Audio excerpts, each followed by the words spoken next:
And we're live. That's so true. Yeah. Oh, anyways, I'm advertising now, so I love advertising.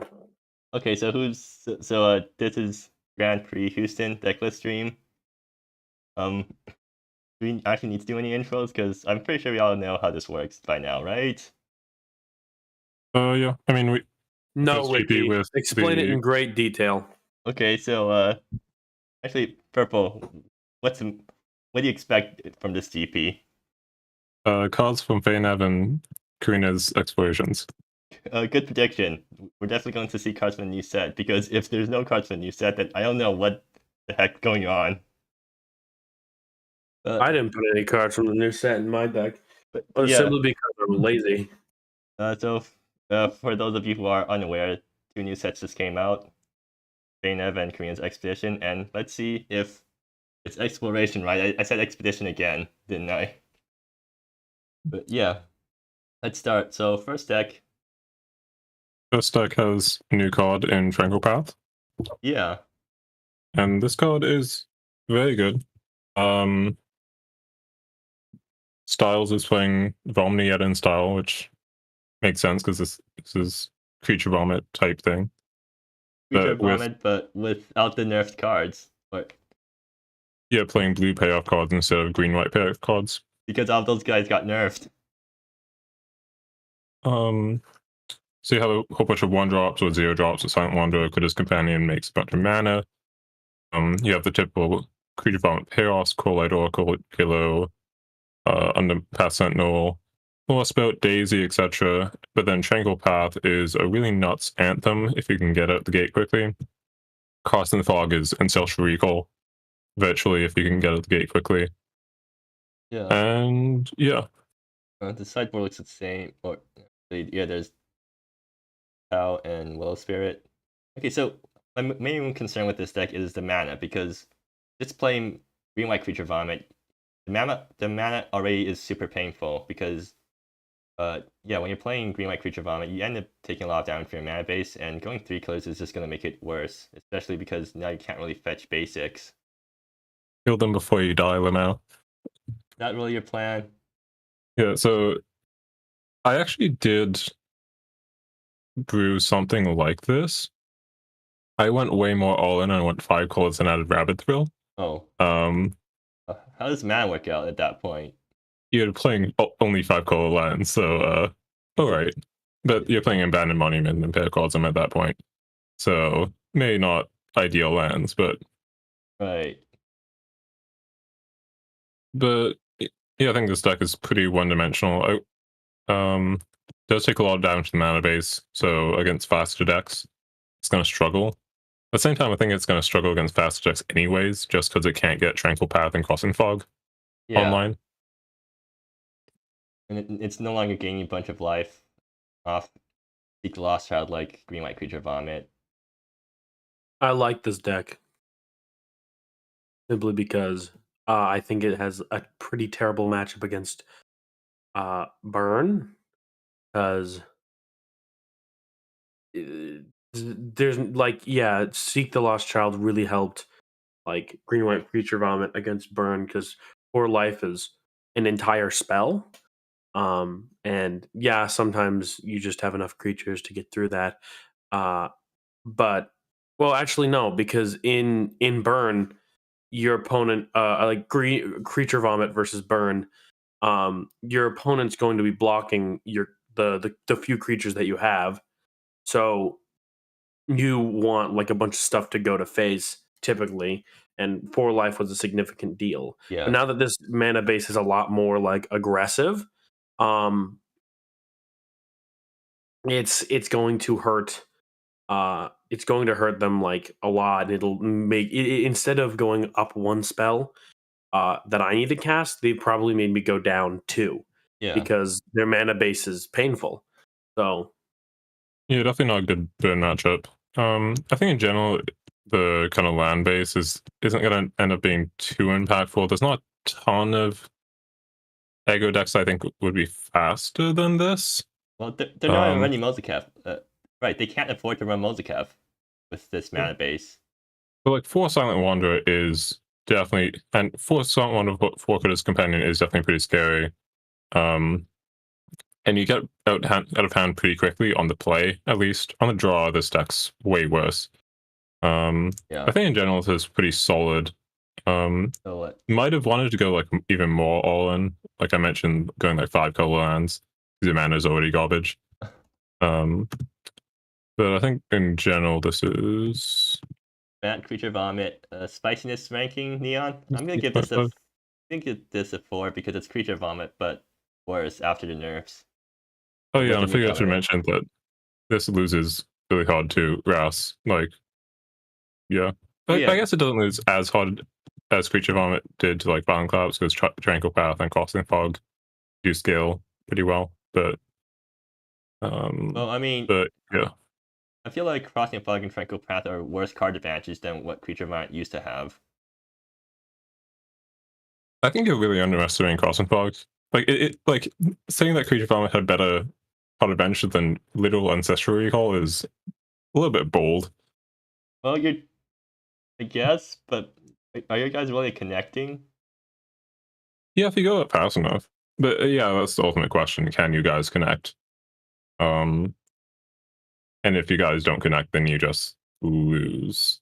There's not really any 2 ways about it.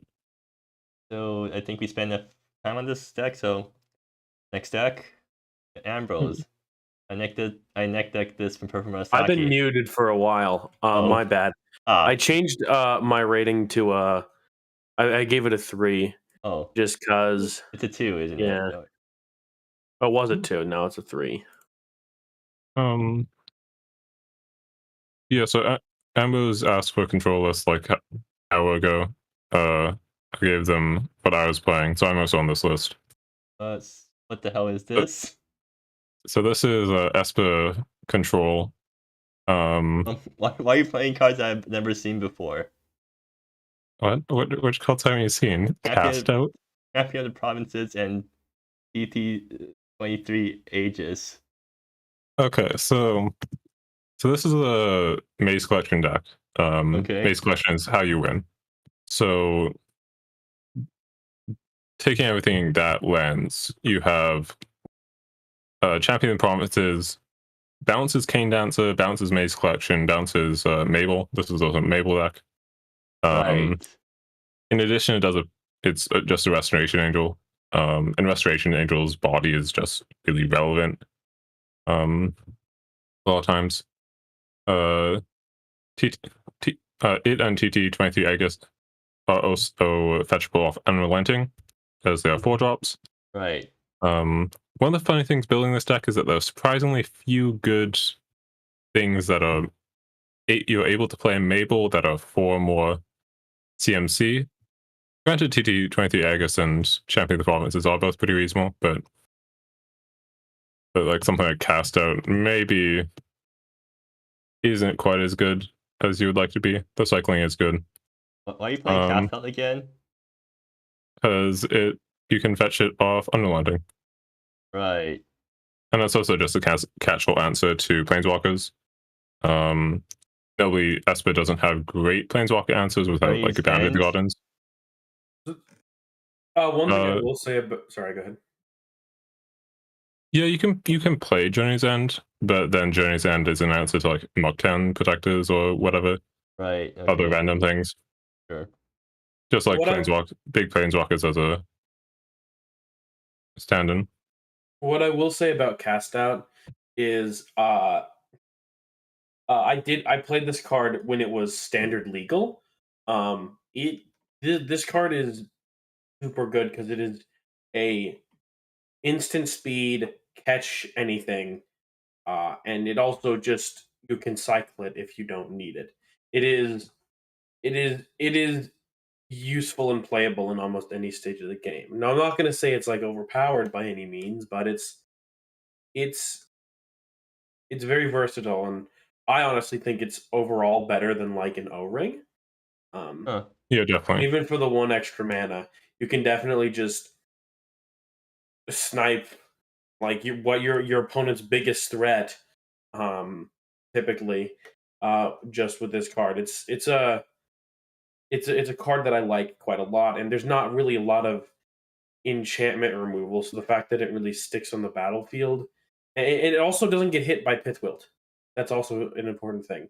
Like, this card is surprisingly good, especially when I played it in Standard. I have yet to see it in MSEM, which is a much faster format than, Amonkhet Standard, but yeah, I like this card.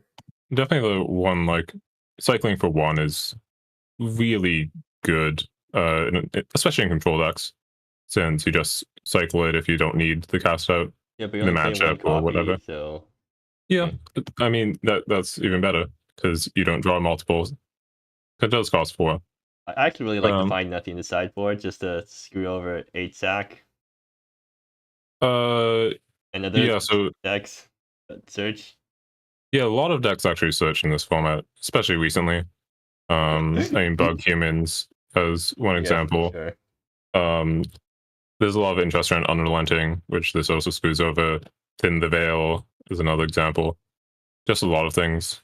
Oh yeah, and Cast Out is also a enchantment for Press of the Week, Right. because somehow you can actually get Civilize active in Esper and Mabel, because Maze Collection is an enchantment, and you have a whole bunch of clues from Crest and Ready for Anything, and Crest bounces Maze Collection, That's hilarious. etc., etc. Honestly, I'm only gonna give it 3, I guess, 2 chili peppers because I'm not really that interested in watching control deck. Done. Purple, how you gonna make your own deck? I think this is actually pretty good. I generally underrate when I play, or when I submit fair decks. Like, I might be overrating it, but I massively underrated Thunder Cosmic Princess. Right. And I can't super tell where any like kind of issues may lie here. Maybe there's some issue in relying a lot on Maze Collection to win the game, but I feel like with TT23, Champion of the Provinces, Mining of the Queens, the mana base should be good.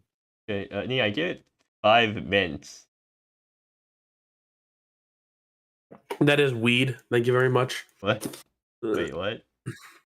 I'm rating it on a dankness scale, guys. Come on. Okay. I love Control, and this reminds me of the first Standard deck I ever made, which was Approach of the Second Sun. Oh, God. Wait. So I'm a big fan of this one. Okay. Hey, never mind. Continue.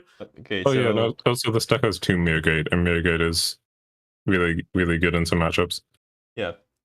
Anyways, moving on. Asti's Fliers. Fliers. Any new cards? Wait, they're not playing. You're not playing Tranquil Path. Excuse me, Asti. Why? They're only playing 2 Crossing the Fogs. Is this the exact same deck? Well, they're playing Duke Gerard Hoff, which I don't remember seeing. Can they even cast that? Yes. I don't know if it's with double splashing for it, but they can definitely cast What does it. that even do? It's Rabid Thrill that doesn't hurt you. It hurts you from the mana base. I guess it can. No, it can't attack. I mean, Rabid Thrill also hurt you from the mana base, I guess. But not as much as Splashing 2. Okay. I will say about Duke is I played against a deck that ran Duke. This card is very, very good. It's a 2 mana Glorious Anthem that gives your creatures 1 more power. It barely even matters that this creature can't block, because all of your things have like flying typically, or some sort of unblockable. This thing is basically you pay 2 mana for what is essentially a much better Glorious Anthem. It was actually absurd when I played against it. So I'm excited to see this deck because Duke is a. I think if this deck's gonna do well, honestly, just simply because this card is very much slept on, in my opinion. I think maybe a problem with Duke is that, or I guess Gerard, his name isn't Duke, is that your Anthem is suddenly vulnerable to removal, which is maybe a bit questionable. Obviously, the most extreme example of this would be like Excellent, incredibly Rex Gerard Hoff. Yeah. They give you a Gerard, you sack it to Excellent, and they still have a sack.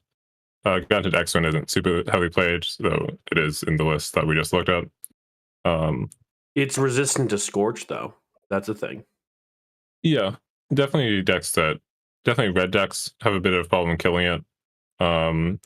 But it is quite a bit, like, being a creature is definitely a big downside, I think. Yeah.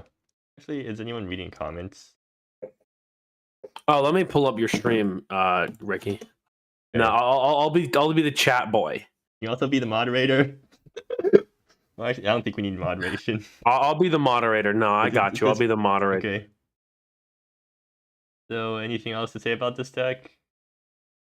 Well, anyways, it's Esper Fliers, right? Because I'm gonna give it, I guess, 4 chili peppers for playing Duke, but not playing any of the new cards. Like not playing Tranquil Path over Griffin Country.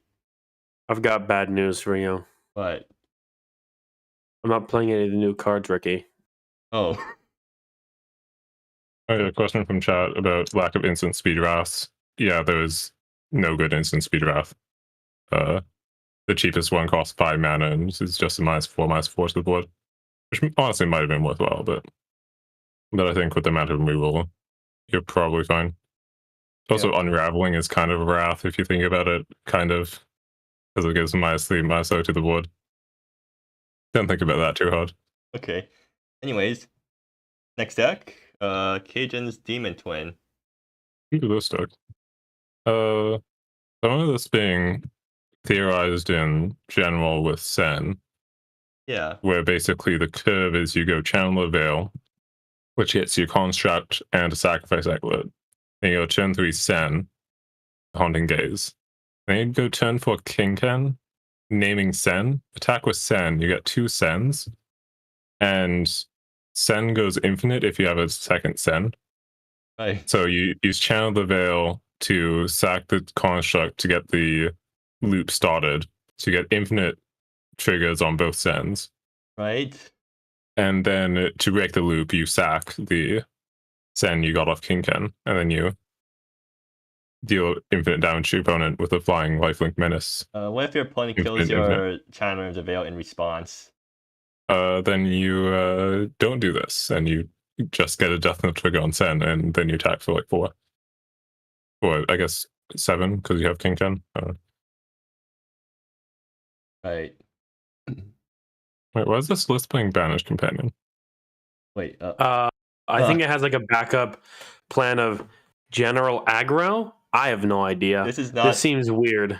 Did Cajun submit the wrong card? Is there like another one? Wasn't there a 1-drop demon that had a similar name?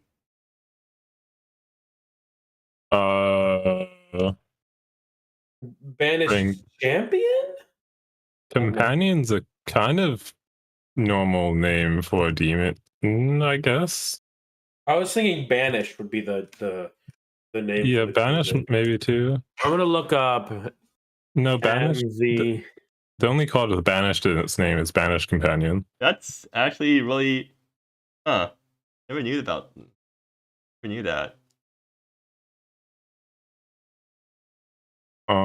Which is interesting. Well, are you just gonna assume that the Banished Companion is intentional? I don't see what else it would be. I mean, yeah. I'm looking through. There are 3 mana value 1 demons. One of them's a cat. What's it called? That is a common. Abyssal Familiar. Well, I mean, Familiar is kind of like a companion, right? Yeah. It's kind of like being banished. So. Yeah. Yeah. And it does have a die trigger, and it does have Wither. So.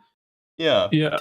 I imagine that'd be better here. Though I guess they're only on 1 Sacklet with Chandler, so they're not like fully in on this plan. The same time, Yeah, I don't know what this deck is trying to do, because it also has Unearth, which, I mean, isn't a bad card, but Unearth the Bant typically companion. yeah, but Unearth typically doesn't see play without discards outlets or some other way to abuse it, like Minister Menace or whatnot. Technically, Stolen Secrets is a discard outlet. Maybe their backup, maybe their plan, maybe I don't know. Is it for like survivability in case their combo gets interacted with? Survivability? You have Banished Companion. Well, not even sorry, not survivability, just redundancy, so that if their if one of their two sends dies, they can get the other one back like quickly. Well, like the only way you can get 2 Sens in play is with King Kent, because Sen is legendary. So right. it does give you redundancy for Sen, which is alright, but you don't really have a way to get. I guess you have Profane Emissary to fetch Sen. So yeah, I guess maybe they're just all in on the combo, or kind of all in on the combo, except they also randomly playing Banished Companion. Yeah. Yeah. Well, let's see. So I'm gonna. Yeah. So what is it even called? I guess Demon Twin. Yeah, that's a good name. Now recording. What on earth was that? Okay. I guess Craig, that's a bot. Say hi. We're being recorded now. Craig, he sees all. He knows all. He is almighty, and Craig. Purple, say my something goodness. so that the bot recognizes you. Okay, there we go. Okay, we can start. We can get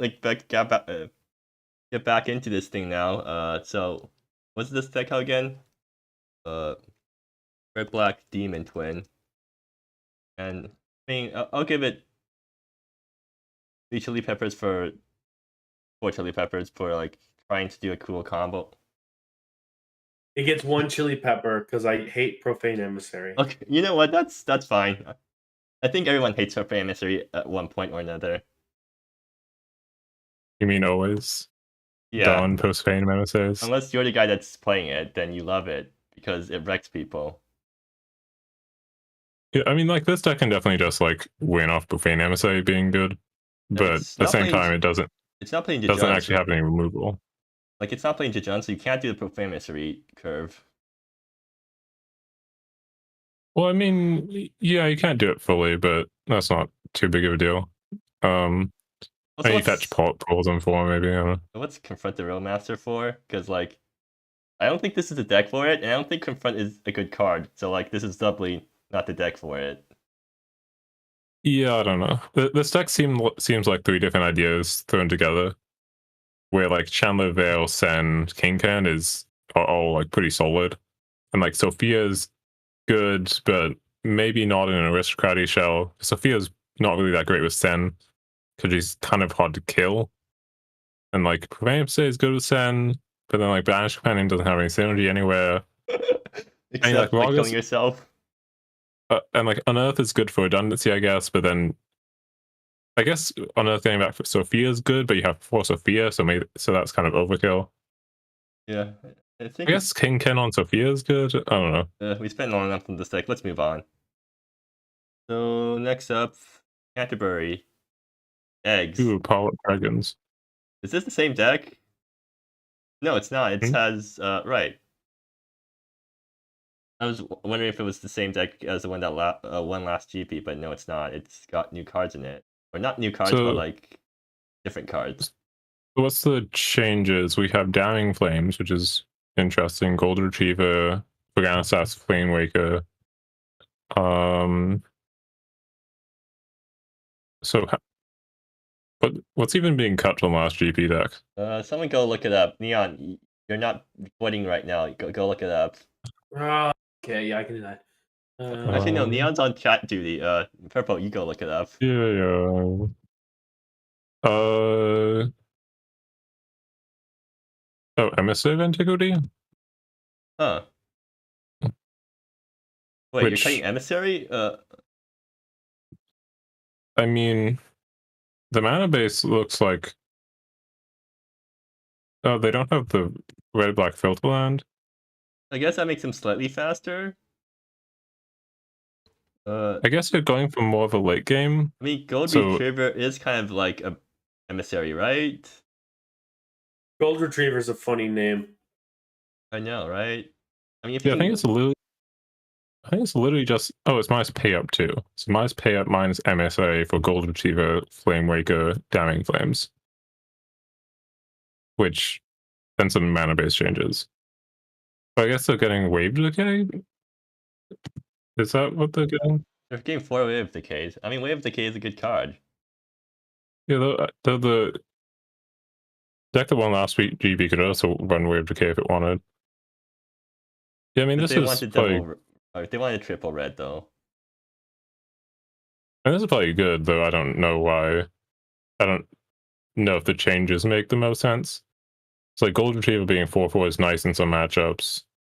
The Gold Retriever is really reliant on drawing multiple Pollet Pools, which is really inconsistent. Yeah, I mean, you got Flame Waker to reduce Gold Retriever. Yeah, I mean, that is something. I think Gold Retriever ends up being like a 5 or 6 mana MS eventually enough of the time that it's not great. Also, it's not you also really Kali's Abomination either. Kali's Oh, Abomination would be great with Gold Retriever. yeah, and yeah, Kali's Abomination seems like a big miss because it gets played off Gold Retriever, kills out of Ash, which I'm presuming you're wanting to bring in because you got Actually, Flame Waker. Yeah, weren't you talking about how Profane Mystery plus Ash basically makes their own curve, has their own Yeah, curve so built in? So MSA Ash into fetch Kali's Abomination off MSA, Profane MSA, play that, and then isn't that just the entire curve? I guess you Gold Retrieve after that, but Right. you can't fetch that off. I know Okay. y'all are talking about like actual cards and stuff. I can't get over how awesome Gold Retriever is. That flavor text is great. Yeah. Shout out to whoever designed this set. I mean, it literally says on the card who designed it.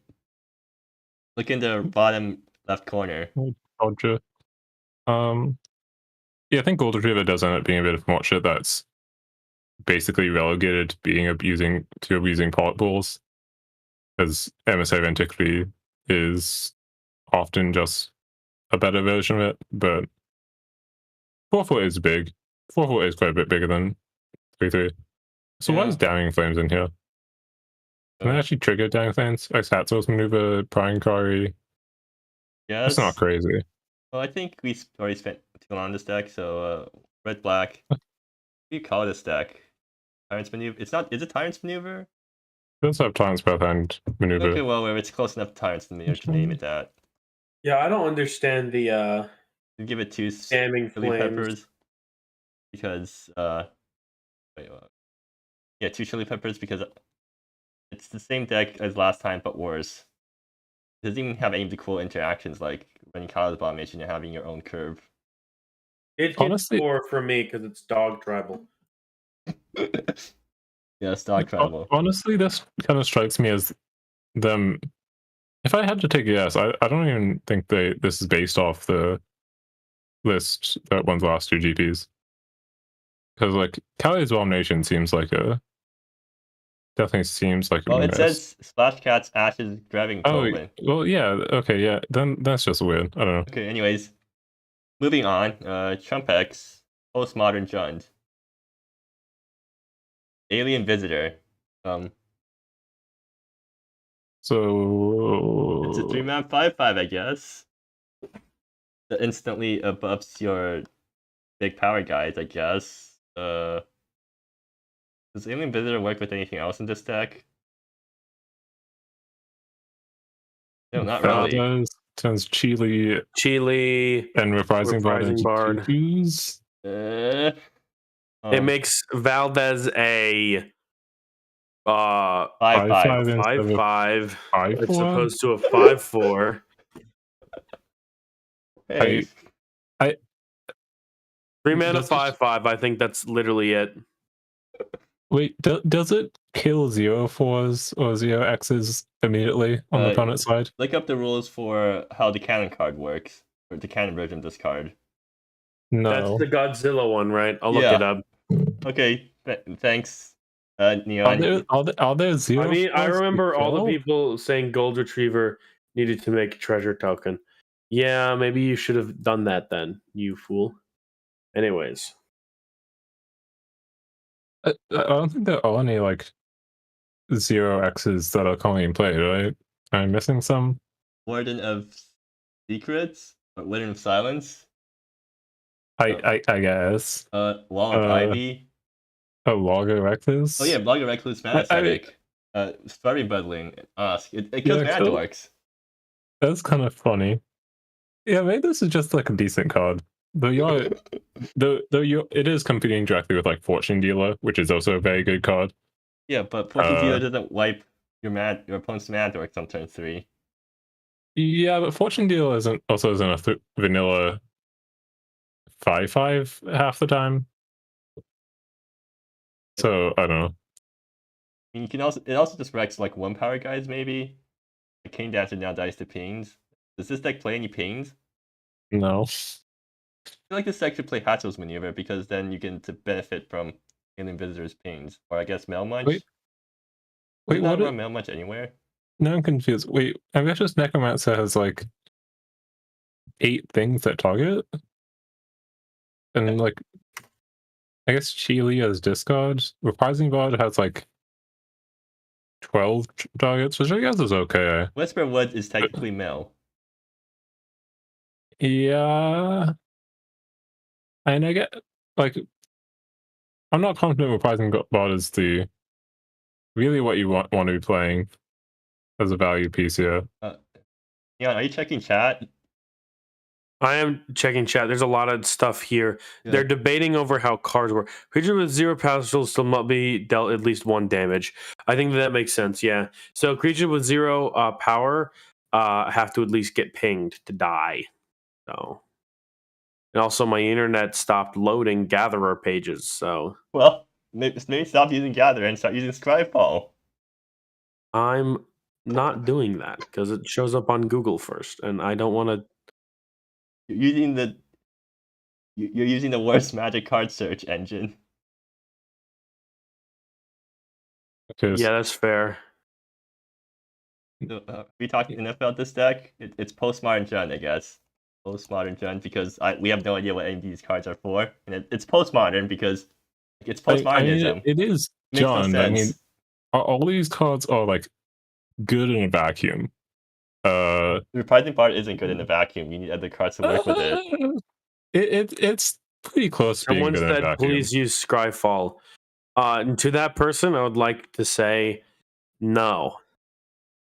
But like the sideboard is a good example of like Jund being good, where it's just like Pith will play it single as best descend. Is my name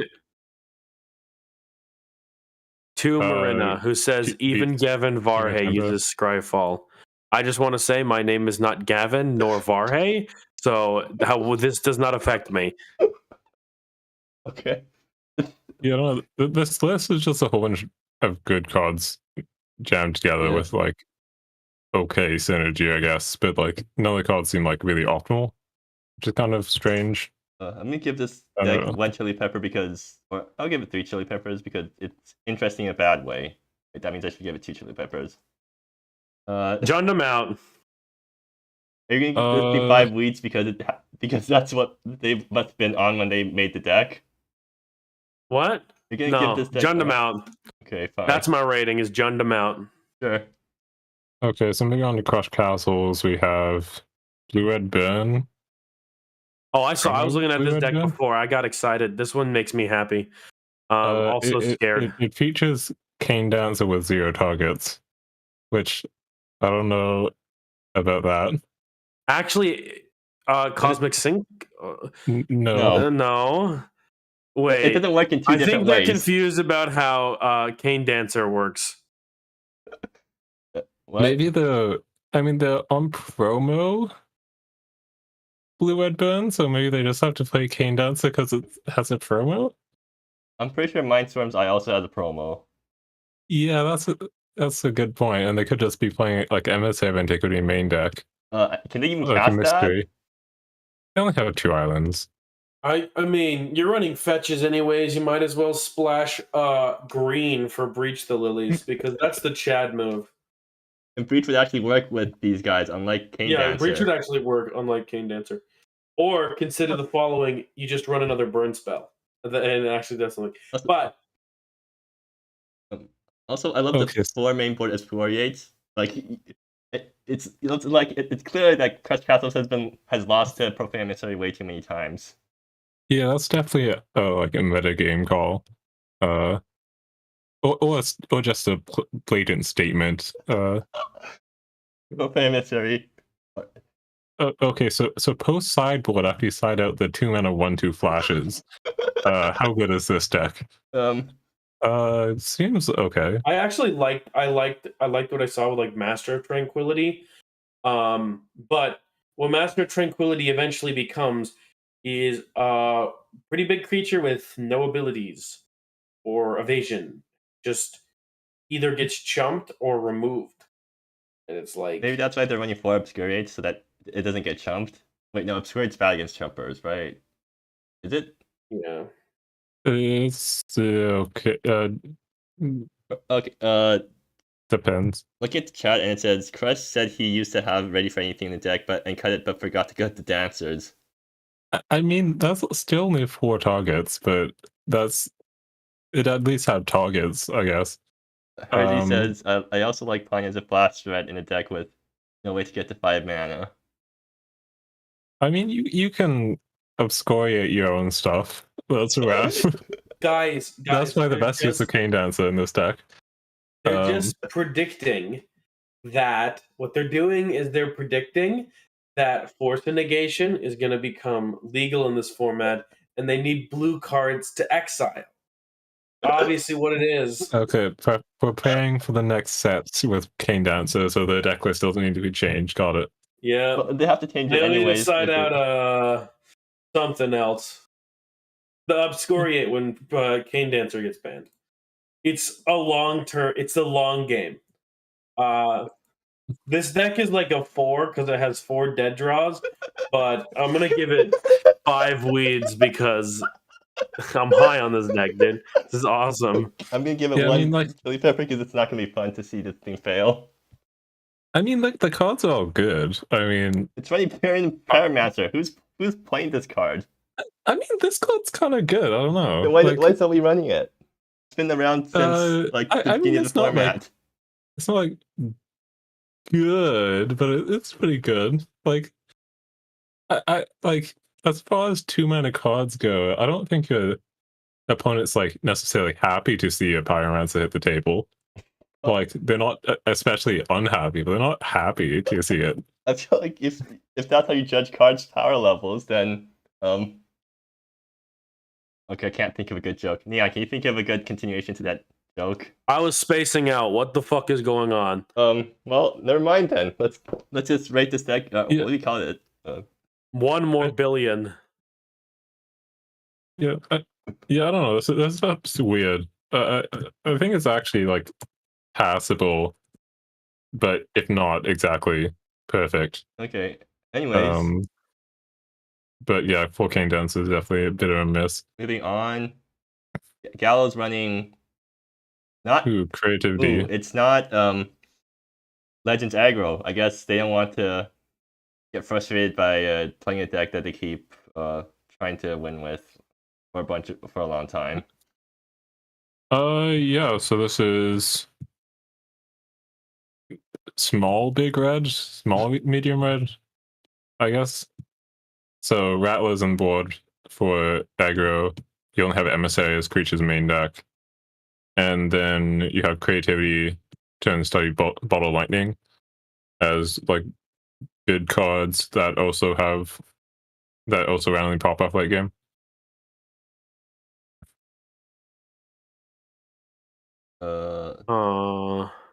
Also, Spartan with 10 the Grove is definitely a statement.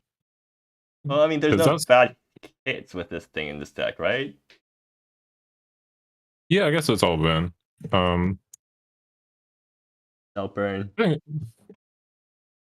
Yeah, this strikes me as like another variation on like all the mono red shells that all kind of end up playing the same almost. Where it's like, yeah, creativity is good, but so is like Ninhasia, and they're both enchantments that win the late game, or probably win the late game. Turn Study is another one. I don't know enough about how these cards play to like say anything more. I don't know how I feel about 4 sacrificial bulletin board Wait, with so they're few running green sources, but Why are they running 4 sacrificial? Is that the best grave hate that they could fight? Why are they not running sealed riftway instead?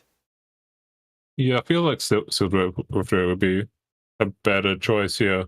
Well, it's also life gain. I mean, I get that. Like, this card is just specifically like I don't know. Maybe they're predicting. I don't know. I like Sacrificial Bull because it's like a scavenging ooze, right? Yeah, it's a scavenging ooze. Essentially. So people like scavenging ooze. It's a body. It's a blocker. It's a good do other card. things. It's a good card. I don't know about it in burn though, but I can see a logic to putting it in the deck, especially if you want to be swinging with it later. I think the concern is that you don't really have that many green sources at any given time. I guess you do have 8 fetches, so maybe it actually ends up being okay. And you end up having enough green sources that Bull becomes a natural threat late game. Yeah. Also, they're not running Storm Surge or Artie's Invocation. Even though they totally could have. Yeah, definitely not using the alternate cost part of creativity very much. I mean, Turn Study is obviously bonkers with it, but Turn Study is also pretty bonkers if it gets off anyways. Goes off anyways. Yeah. Tend the Grove and Emissary Antiquity are the only other ways to treat the alternate cost. The reprise is not an alternate cost. I guess Flames approach also does it. Yeah. They'll get down to 5. I guess you have 10 to go to get up to 5 mana, so maybe more reasonable. What are you calling it?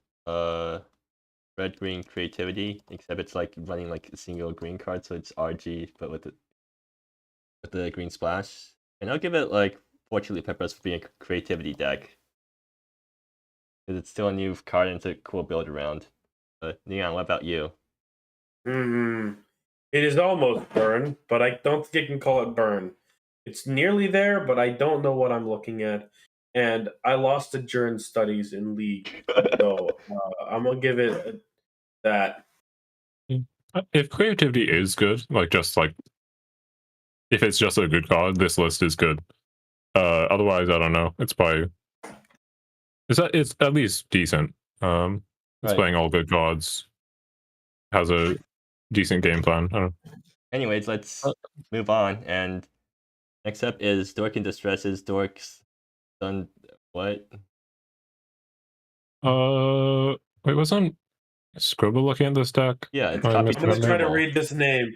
Okay, yeah. Dork in Distresses, Dork's Dundee's derived duplicated from the Scribble's devilish deck. There you go. Now say it 3 times fast. No. So we have another black-based control deck using Wave Decay, similar to what Scribble played last GP with blue-black discard things. Yeah. And Wave Decay was definitely impressive last GP. That was definitely this kind of standard card from the deck for me, where like it really easily set up like Amentai to take over the game. Paired very well with the 6 mana Planeswalker that doesn't really affect the board significantly. Running Urbeck as one of the new cards. That's interesting. Yeah, Urbeck's actually, I think, really good in this deck. Like, you're slow enough, the size up being expensive isn't too big a deal. And like Urbeck means that you're not playing all these like really expensive dead cards. So like don't need to be worried about like Amentai sitting in your hand or whatnot. Why is this deck not running a Villainy in the 75? Because like everything in the main deck except Sanjin triggers Villainy, right? That's a good point. I should just be playing for Villainy instead of like Bell's Descent or something. I mean, at least in sideboard, probably. Yeah, Villainy would definitely be good here. Make sure the opponents are respecting you when actually playing enchantment removal. More infectious eating the board is nice. All the good black interactive cards. Playing Byron's Gambit, even though you already have enough anti-aggro. I feel like Byron's Gambit's a bit overboard. Is it? I mean, 2 excellence. Or Wave of Decays.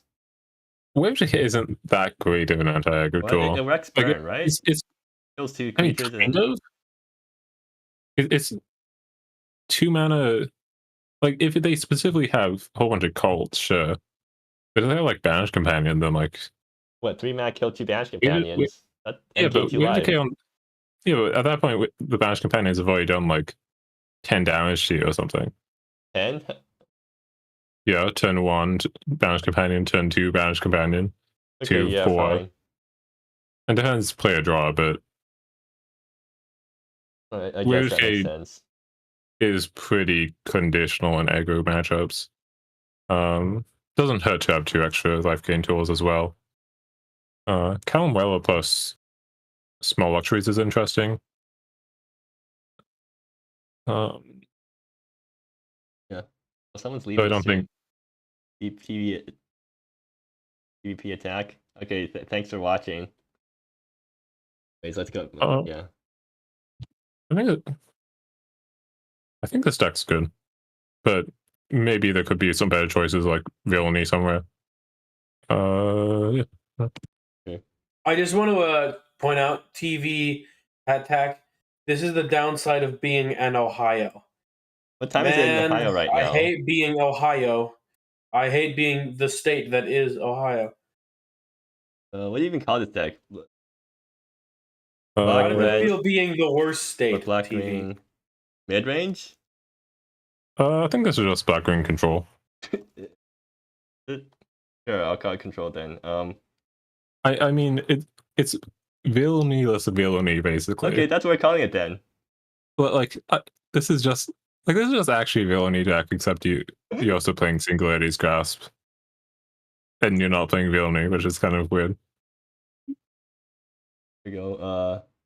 Yeah, this is just straight up Villainy. Yeah, I'm not. Yeah. Okay. So moving on. Oh, call it Aussie Sweep. Yeah, that's Dr. Batman's 4-color cross-country road script. Tropic Thunder, right? Or no, it's not Tropic Thunder. Is it Tropic Thunder? I don't know what counts as the Tropic Thunder deck these days. I think this is just Tropic Thunder. Okay. Wait, no, hold on. It has EHS. No, I think it's still Tropic Thunder. I mean, what is a Tropic Thunder, anyways? Right? It's Thunder Roads and Spirit Scopes package, right? Or like, maybe doesn't need the Spirit Scope package Herzi, anymore. what is a Thunder Roads deck?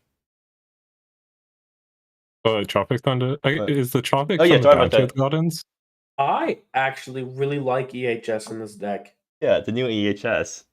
The new EHS, because you mill 5, you hopefully either get one of your sea catches or your spirit scripts or whatever, right? I mean, I don't think I have to explain the logic to this spell, but now it's a more versatile self-mill spell that can get you a Cane Dancer. I think it's cool. I'm a big fan. Yeah, I think EHS is really good on this list. I think you might probably want to be playing 4. Seems weird to be playing 3 EHS, but maybe the numbers don't work out. Yeah. It's running 4s, or it's running 3 Slippery Boonip in this sideboard, which I find pretty interesting. It's a new card. I want to see how it plays. Yeah, maybe that's kind of weird with EHS, because you can't put it to hand. Well, whatever. It's a sideboard card. You're fine with that. Yeah, I guess.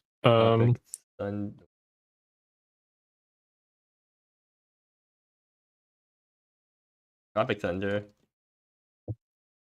Why is someone already giving me 20,000 skill wolves? It's a Tropic Thunder deck. I'm giving it 1 Chili Pepper because I don't want to watch more Tropic Thunder games. What, you don't want to watch EHS? No, not even EHS is going to convince me to watch more Tropic Thunder games. I mean, I like this deck. I think it's neat. I'm sorry, but Herzi. not neat enough. Classic Thunder games aren't fun to watch for me. Yeah, the more I've played with Ready for Anything, the more I feel like it's just better than Spirit Scripts package. And obviously this is built around the Spirit Scripts package with EHS. Like it's not just like, oh yeah, you randomly play Spirit Scripts because you have need Cane Dancer targets or whatever, but Ready for Anything is just really good. And it's competing with all these cards. Anyways, I think this is pretty solid in general though. Alright, moving on. Drawnite's Menace Tribal. Well, it's Menace Tribal. Oh yeah, this is... Wait, oh yeah, the last of us has Pang of Lands Unknown. I actually just thought this was the normal 1 mana Panya. Neat. Okay. Anyways, it's Menace Tribal, except what? Jessica's Command. Bounty of the Gardens. Huh. Rubio Worth. Preview Worth, there you go. That's wait. Crossing the Fog with Preview Worth. Oh, okay, what does Jessica's Command do? It kills someone at 5 mana, right? Because like It does? give your board a buff and then you prevent blockers. I mean, I guess it's an overrun, Yeah. basically. It's instant speed overrun. No, it's not instant speed. You have to cast it before blockers. I will say this entire cycle of commands does, but like always feels very underpowered to me. Like Aquianus's command, I think, is the only one in the cycle that's like playable. Yeah. Correct me if I'm wrong. How is this tribal? You just run a bunch of creatures with Menace. Like tribal implies there's something that like cares about Menace. Just because command and prove your worth. That's what cares about Menace. I mean, just say Menace plus. I mean, I guess it's just Menace plus Anthems is Menace Wait, tribal. no, that's but actually like, anti-synergy because.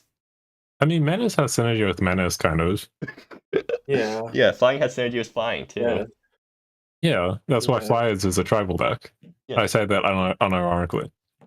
Okay.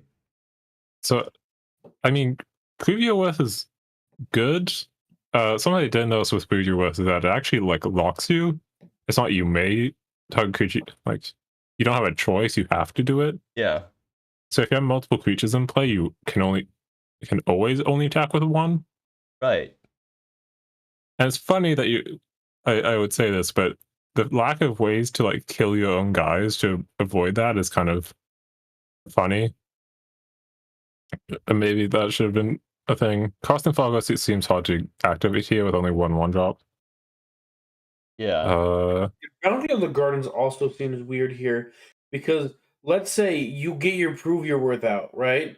And your whole thing is I have creatures with Menace, right? You play your Bounty of the Gardens, you have this big dumb creature, and then you try to swing with it, and your opponent is like, hey, I got this cool Silent Wanderer or Banished Companion, and they just chump them, and then they kill you. I mean, I don't understand. Bounty of the Guard, like, you're not even running a way to flash it back. I mean, it just seems like it just seems weird. If your opponent's chumping with Banished Companions, I think you're pretty happy. But yeah, go on. Yeah, but and Herzi mentions in chat that Prove Your Worth has really bad anti-synergy with Crossing the Fog and Jessica's command is an Anthem. Yeah. Like, yeah, like, also you just have like a Cane Dancer suite of targets, but no Cane Dancer, which is kind of interesting. And it's gonna be hard to like actually get threats down because all your interaction is also 2 mana, no singles or anything. Yeah. So anyways, what do you even call this deck? Menace Tribal? Why is this playing Heart of Zedina? Well, because it's running the Heart of Zedina package, I guess. What's the Heart of Zedina package? Just a bunch of one of lands. I guess that's a package. They're playing Bounty, so like I guess they figured if they're playing Bounty, they might as well play Heart of Zedina. Which wait, what are they spending on the mana on?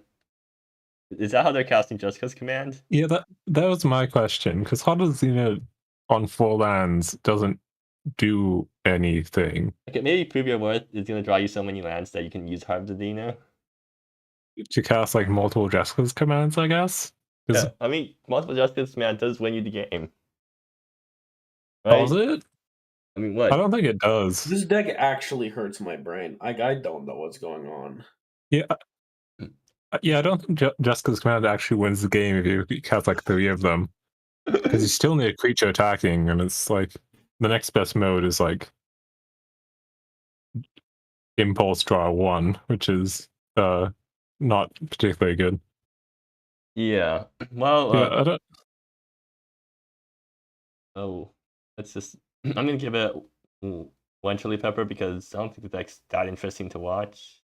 I mean, it'd be funny to see how it doesn't work, but yeah. Yeah, I mean the cards aren't like bad, but they just have. It seems like they just have so much anti-synergy that like this just seems not doable.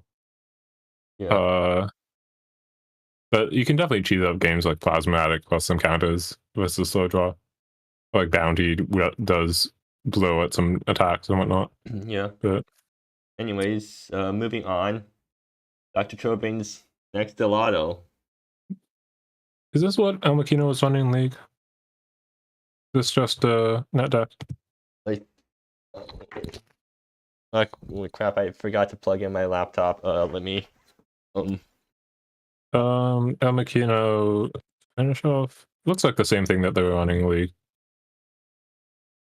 Yeah. I'm under my desk right now, so just keep talking. I mentioned in chat that Where the did new the stream die? Are we chilling? It's not dying. I'm just. Wiki's computer is dying slowly. Yeah, chat mentions Panniers and Legend, which is not on the last list, but 2 lists back. Would give Bounty the Gardens flying. But again, still isn't worth Crossing the Fog, so. Well, not Crossing the Fog, Prove Your Worth. So it's a bit odd in that respect. Yeah. Yeah, so this is a net deck of what elmikkino is running in the League, as far as I can tell. Okay. Using Plaxolotl PI and Nedler's threats, and then playing a whole bunch of instants at 1 mana. Yeah. Yeah. I don't know. Let's run Barton in the sideboard. Yeah, that's kind of neat. But can they even flip Barton? You need to flip Barton? Yeah, they can. Wait. Have I forgotten stuff? Okay. I think if you can't flip Barton, maybe Tal's better, just with pressure. Because I think you are burning people out in this deck. Well, Tal doesn't work here because. Oh, Wizzerinus, are you joining us for the stream? Yeah, hello. Hello. What? I guess. Wait, what doesn't work here? Tal doesn't work here because you name instant and you can't play the game. Xerneas? Oh, right. That's my favorite Pokemon. Yeah, if you name Insoft Tal, that's pretty bad. Okay, Wizzerinus, do you also Can name want sorcery. do you also want a column in the spreadsheet? I mean, not yet. I think it's just like semi comments for now. Sure. Don't worry, you can share mine. We can share. Yeah. Anyways, I'm gonna give So- this thing Well, my question is, how does this deck win without Pure? Does it need to? Like you have Pania, you have Meddler. Like it can theoretically win. Oh, also the has this maneuver combo, although I guess it only is really good as PRE. Or one wins It's that decent. you really like have a lot of filtering between positive vibes and Yeah, With the creative right thing. salvage. yeah, they probably will find PRE. Yeah, but just if I'm thinking if your opponent just like holds up and move forward, holds up a Pith Wilt or whatnot. Yeah. Like This is- the one time I played against it, my opponent had like 4 copies of PRE. Yeah. Like it can definitely find PREs. Yeah, Okay. PI is definitely very good though. Like, definitely like it get the free cast also has flash, so you can go like positive vibes plus like creative salvage your opponent's end step, Yeah. play PI. Yeah. I like watching this deck. That's my commentary. Okay, anyways, are we moving on? I Yeah, would be let's a bit concerned about instant speed removal in this deck though. Okay, I think it's so generally pretty solid. except And elmikkino's on the same thing. Oh, This is the same deck. is it the like, exact same deck? No, it had some a different couple lineups. changes. Tyrant So- Cry is an interesting card. In the sideboard. Sideboard's the same, right? Sideboard looks the same. Brimstone timing- Oration. Difference, I think. Oh, Brimstone Oration is really good with PI because you can foretell it and then cast off foretell. Wait, is being cast from being foretold a copyable value? I don't think so. Time to go the judge. Cajun? Is Cajun still here? Mm, Oh yeah, and then they mentioned creature lands as another potential win condition. Yeah. A lot of interesting choices in general in these decks with Condescend. Being kind of odd though. Cosmic Synchro number 5. Or is Yeah, I it? mean, I think it seems like you're playing it more for the Sky too. I guess you can Condescend for 0, which gets PI'd, which is interesting. Huh. I mean, Condescend for 0 is definitely not like a weird line if you played a lot with Condescend. Yeah. Um, Anyways, I'm just gonna copy paste stuff from this. Neon, what's your dankness score for the deck? It's the same as the last Like, one, so it's I... not showing anything. Okay, there you go. Oh. 4, because I like funny axolotl. Okay, anyways, are we moving on? Because we do need to Yeah, like let's hurry up. go on. sure. So We got a Epid lot. playing Casino Scam again. Is this the same deck as last time? they Yeah, yeah, played I it? think it's the same 75. Is there absolutely no new cards for the deck? No, they asked me about Sigil Radiance, but doesn't look like they decided to play that. Can they even play Sigil of Radiance? Yes, because Wish to See doesn't exile the card from engraver, just casts a copy of something. So it actually Sigil Radiance protects you No, from like, can you graveyard. cast it with? Can you cast a white Well, card? yeah. You like play white. Yeah. You make your mana Um, you make your mana base so much worse though if you do that. Can you like play Ares Pillar if you splash white? I mean, like 2-color mana bases are pretty painless. So it's just this 4 sideboard card. So you play like 2 cards different in your mana base. You also get like Pithwilt maybe. Yeah. But So, Casino Scam. One Chili Pepper because we all seen this deck already. Who's Neon? Are you still looking at the Agree. comments or the chat? Oh, and I changed the mana base slightly with Renewal Groove. Or yeah. Oh, you see why I chose not to run it. They're saying stuff about their deck or something. yeah, they mentioned that they don't really care about Oration being copied by Priori. It's just a way to kill Profane MSA, which they prefer to Seer Flesh. And I guess Obscuriate too. Well, Obscure doesn't go face, and it does actually matter here. Although it does kind of do it. I mean, if Obscurity went face, I think it would be a bit too good. It'd Of be pretty course, rough, it would but- be. It's already But- good enough. It's just that this deck really likes burn. It feels like if you're playing something specifically, play kill Profane MSA, I think you're fine with it not being face.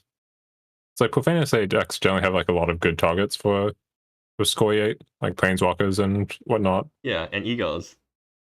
And like it's a sideboard card, so you don't really need that resiliency. I get the idea though. Fun I fact. feel like it this might is- be better over like finish up main rather Fun than the fact. sideboard. Epid is my turn 1 opponent, so Okay, good to know. Yeah, good Anyways, to know. moving on. I think Epid's been winning versus Burn in the past, so Yeah. So Cringe. Well, my burn is cooler. Froggy's running Angel Pools again with the new cards. Yay! Fallen Celestial over Arbiter of Scales. Probably And huge also, upgrade. that's not Principality No, in slash- sideboard. Yeah, right. Direct, I guess, King Dancer decks. Thing. And that seems to be about all the changes. Yeah. Yeah. I mean, I love this deck, so I'm going to give it 5 Chili Peppers, even though I've seen it in action before. Yeah, but I'm gonna be interested to see how Fallen Celestial plays out. Because like feels like not a lot of the decks we've seen so far have a way to deal with a 5-6/6 flying lifelink. Yeah. Do any of them really? Besides like countering it? It's kind of like 7/6 because of kill the it. life loss every turn. I guess you can like some decks have a way to like throw multiple spells at it. You can just But I don't hard think remove any this decks have thing. like a good answer. Cast Or like out. with what? Your Oh, deck yeah. plays Cast Out. Oh, okay, the one of cast out will do it, yes. You can fetch it off Unrelenting, so it's not a one of. Yeah, but looks like so far none of the decks we've seen have a like consistent way to answer it. If they have any way to answer it at all, Yeah. which is neat. So what are you rating the deck? I think I'm never sure how good these decks are. Because like obviously very good. Like Subdue is great removals. They have a lot of late game, but just like more linear stuff that can be abused. I don't know. I'm never quite sure. I'll give it just a 7 as a. Well, so I guess we're moving on now. So gynoidpoet's playing Pressure? Deck that was Temur on Pressure? Temur Pressure. counter burn. Decklist? Counter burn. Yeah, baby. This was on I love Decklist, counter right? burn. Yeah. Was it? I didn't check.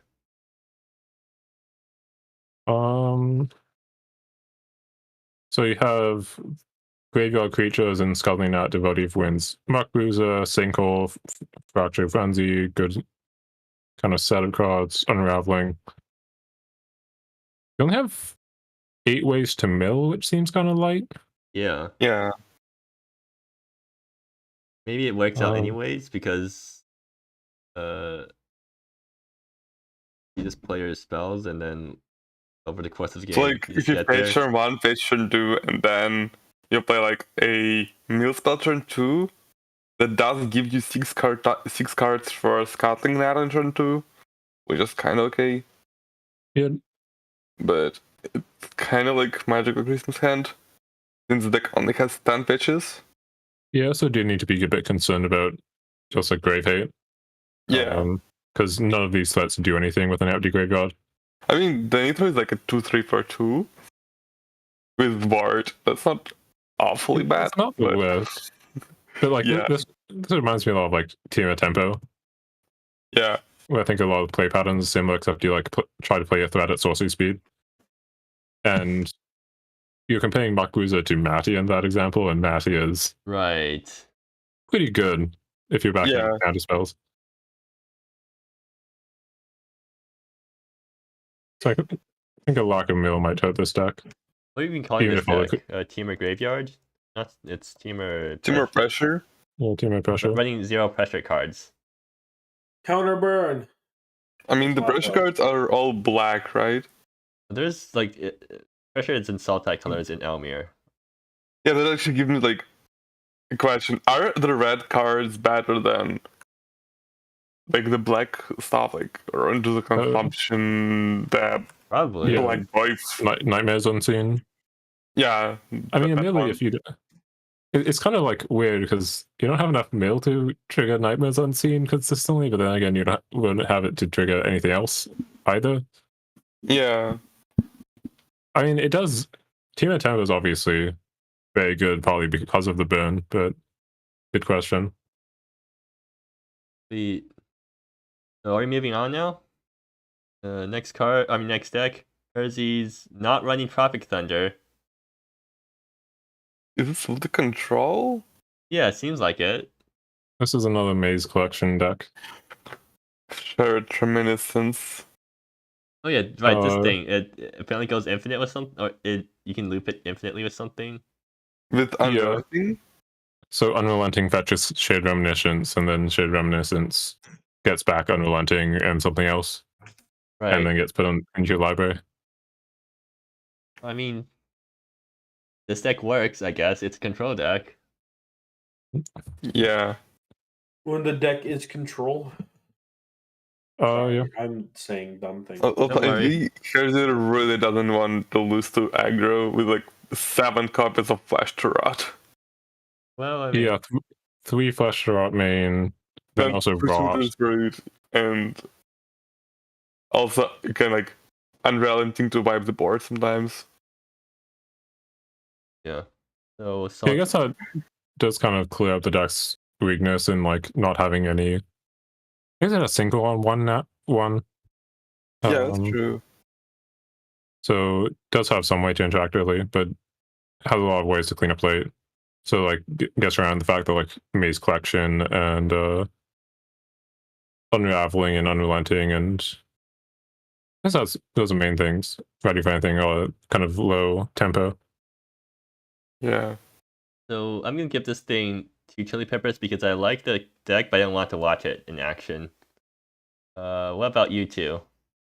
So I like Azorius control, and as soon as you make it Demir, I think it's cringe. Go into white and play Approach of the Second Sun. Like Maze Yeah. Collection Thank you. plus, I mean, Unrelenting plus Sheer Reminiscence is kind of like Approach of the Second Sun in that it takes forever, but you're going to win. Wait, that's every Yeah, control baby, deck. that's what I like to see. I love my favorite win con is when Teferi can tuck himself. I love that. Bro. What? Well, you not like. But what about when you can just like play a single Elixir of Immortality in your deck and deck your opponent out that way? Man, when don't play Elspeth on champion main deck. No, that card's too bad. You should play Elixir of Immortality instead. Yeah, That meta was someone stupid. gets it. Yeah. Listen, why would I play Elspeth Sun's champion when I can instead play Ensnaring Bridges? That's not in standard. Not yet. Just wait till I get my hands on it. Man, reprint and staying Virgin Standard is definitely a opinion. Well, it did happen once Listen. before Hot take. in 8th edition. Was it good in 8th edition? I have no What was idea. 8th edition standard like? Anyone an expert in that format?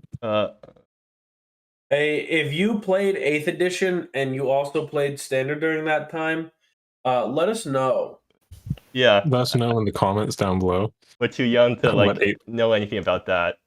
Because that's like back in My- 2004 or 2005? No, 2003, because 8th edition is Mirrodin block, right? Yeah, 8th edition is right before Mirrodin block, so it's 2003. So yeah, we're too young for that stuff like that. Wait, did 8th edition? Hold on. When did the year set start coming out? Is like 8th edition not in like 2008ish? Hold on. No, that's it started with Magic 20 or Magic, yeah, Magic 2010. Yeah, M10 M10. Because was the first one to do that. Before that, they just released core sets every other year. Edition, like for example, 4th edition was like the 4th base set. Like 1st edition would be like alpha or whatever. it's just weird because I remember starting with like 7th edition decks, and that was in like 2006 or something. Wow, 2007. Someone just gave you really old cards then. No, like I remember like I got them like my dad got them for me from like the store, which is just weird. I don't know. I mean, you can go and get like Concept Type packs from the store, right? So it's not that weird. Wait, can you? I guess. I mean, maybe they're just like starter decks that they didn't sell. I don't know. Yeah. Okay. Anyways, we talked enough about canon magic. This is not canon magic. Moving So on. speaking of Nightmares Unseen, we have Nightmares Unseen in Grixis Pressure rather than Temur Pressure. Hey, it's like almost the same deck, but like it's not There's a running. dog! It's in Because neither my- Muck Oh Wizard. my god! Why do they have only 2 Oracle Visions? I guess they can't find room for more, which is actually yeah, that's questionable. I guess they're relying on Duckling to get their mill. Duckling's not gonna survive for that long. I mean, it gets mill on unstop, so mills 2 dies is like a mill 3 kind of. Yeah, but So you can find room for 2 more Oracle's Vision in this deck, right? like you can cut some burn, I guess. Yeah, cut some scorches maybe. I don't know. Got some Bear Ducklings. Those guys are really slow. Wait, no, you should do that. Yeah, bad. It's also only playing. It's also only playing 2 Nightmares Unseen in the 75, which seems odd. Yeah. Like I get that's worse in multiples because paying 5 life multiple times is hard, but feels like the card's good enough that you want more. Also, they're running Slippery Boon, like 4 copies of Slippery Boon in sideboard, even though it doesn't go to graveyard. Yeah, that's actually a pretty interesting point. I mean, it does kind of work with the more aggressive plan of the deck with burn and stuff. Yes. Like, actually, if your opponent has a whole bunch of grave hate, maybe you bring this in then, and it's good because it's a threat that doesn't get hit by grave hate. Right. I guess that works. Imagine not being able to counter, like, to negate that one in Silver Twice because you have Bunip. Did we not update Armored Tribals? Wait, what? Where's these? Hold on. What? Excuse me, did we miss something? Well, wait, we're Armored on Tribal Tyrant gets- Travel.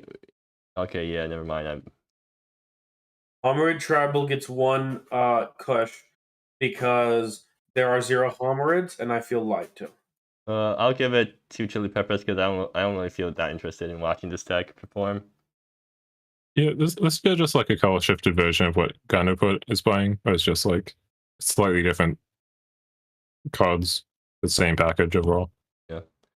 Anyways, moving on. Insert names Garth or Marvel. Why not add those instead? This is the polymorph deck. Oh. Where's the polymorph? True from Revelation and Faceology. Okay. Mm. It has 5. Oh. This Azos absolutely, totally. I played against a version of this deck. It was like a Eureka Tell version of this deck. But Azos as a win condition can be really, really devastating. Yeah. Because if you get it out early, you just wipe your opponent's board and empty their hand. Like, 5/5. Yeah, Azos is really crazy. Definitely like incredibly comparable with Time Attributes, which is an equally scary card. But at the same time, doesn't token makers. Same time, Azos doesn't actually win that fast, which is something like I've noticed a lot playing Reanimator. Like you can't actually kill someone before like Temur Pressure runs out. So you actually do give them a lot of time to top deck with Azos. If they're like granted they're on aggro, they just die because Azos literally deletes their entire existence. But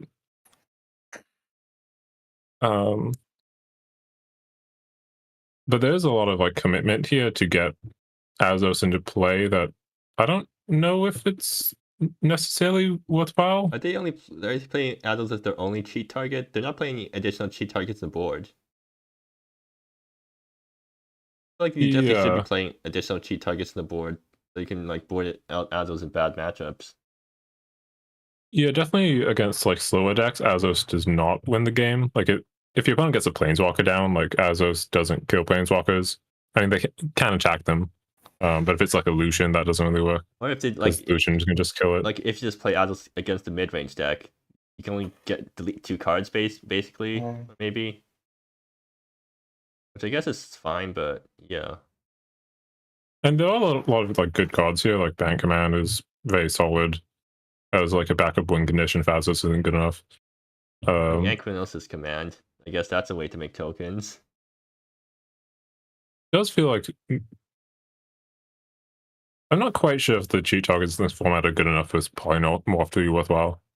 But the instant speed on the polymorphs is like the only thing you're really getting over the Eurekas. It feels like. Elmikkino says they're running up tokens that they can win in other ways. Yeah, I guess they can just bounty your opponent out. Yeah, they can bounty. They can like do Temur Temple, but like without any of the actual creatures. But like Yeah, you Temur definitely have backup. It does win sometimes without playing any of their actual creatures. Yeah, I guess Azos just like as a backup plan. Like, don't think of it as like polymorph. Think of it as like just 7-drop. Yeah. Only 1 Merchant's Guile. As you draw Azos, I guess. Yeah. They're also running Publicly Disgraced, which is an interesting choice. But also, shout out to Solly Citadel in the mana base. Right. I think that card's pretty exceptional, but haven't found good deck to put it in. What do you call this deck? Polymorph or Wait, it's 4 colors, right? Yeah, 4 colors. 5 colors? I have to say Yeah. polymorph. But 4 colors plus Azos being black, I guess. Anyways, I'm gonna give it 4 chili peppers. It's because 5 colors, right? It's a really interesting deck. Um, So you guys, what are you rating it? actually, yeah, I'm not That's super not deck convinced. I want to see playing. So moving on. Neon's Yeah. burn. Neon, get in chat. Tell us about this deck. It's I good. forgot I was muted. Yeah. So, you know how last GP I was like ran 18 mountains? Yeah. That was pretty cool, but you know, it had a time in the spotlight. And I realized how cool and how good it feels to hit yourself for 3 turn 1 and swing with a 3/3. Yeah, you finally It is empowering. you finally saw the Lightning. light. I did see the light. I understand. It's like, but it's so bad against other aggro decks. It doesn't matter. And I have some life gain now that I've burnt my burn deck a Wait, little what? bit. You have life gain? So Yeah, Soul yeah. release. I got 4 soul releases. It's basically In the just main? sorcery speed. Yeah. What? You don't understand. You don't understand. Listen to me. Listen to me. Listen to me. It is just a lightning helix. And now you might be saying lightning helix hits any target.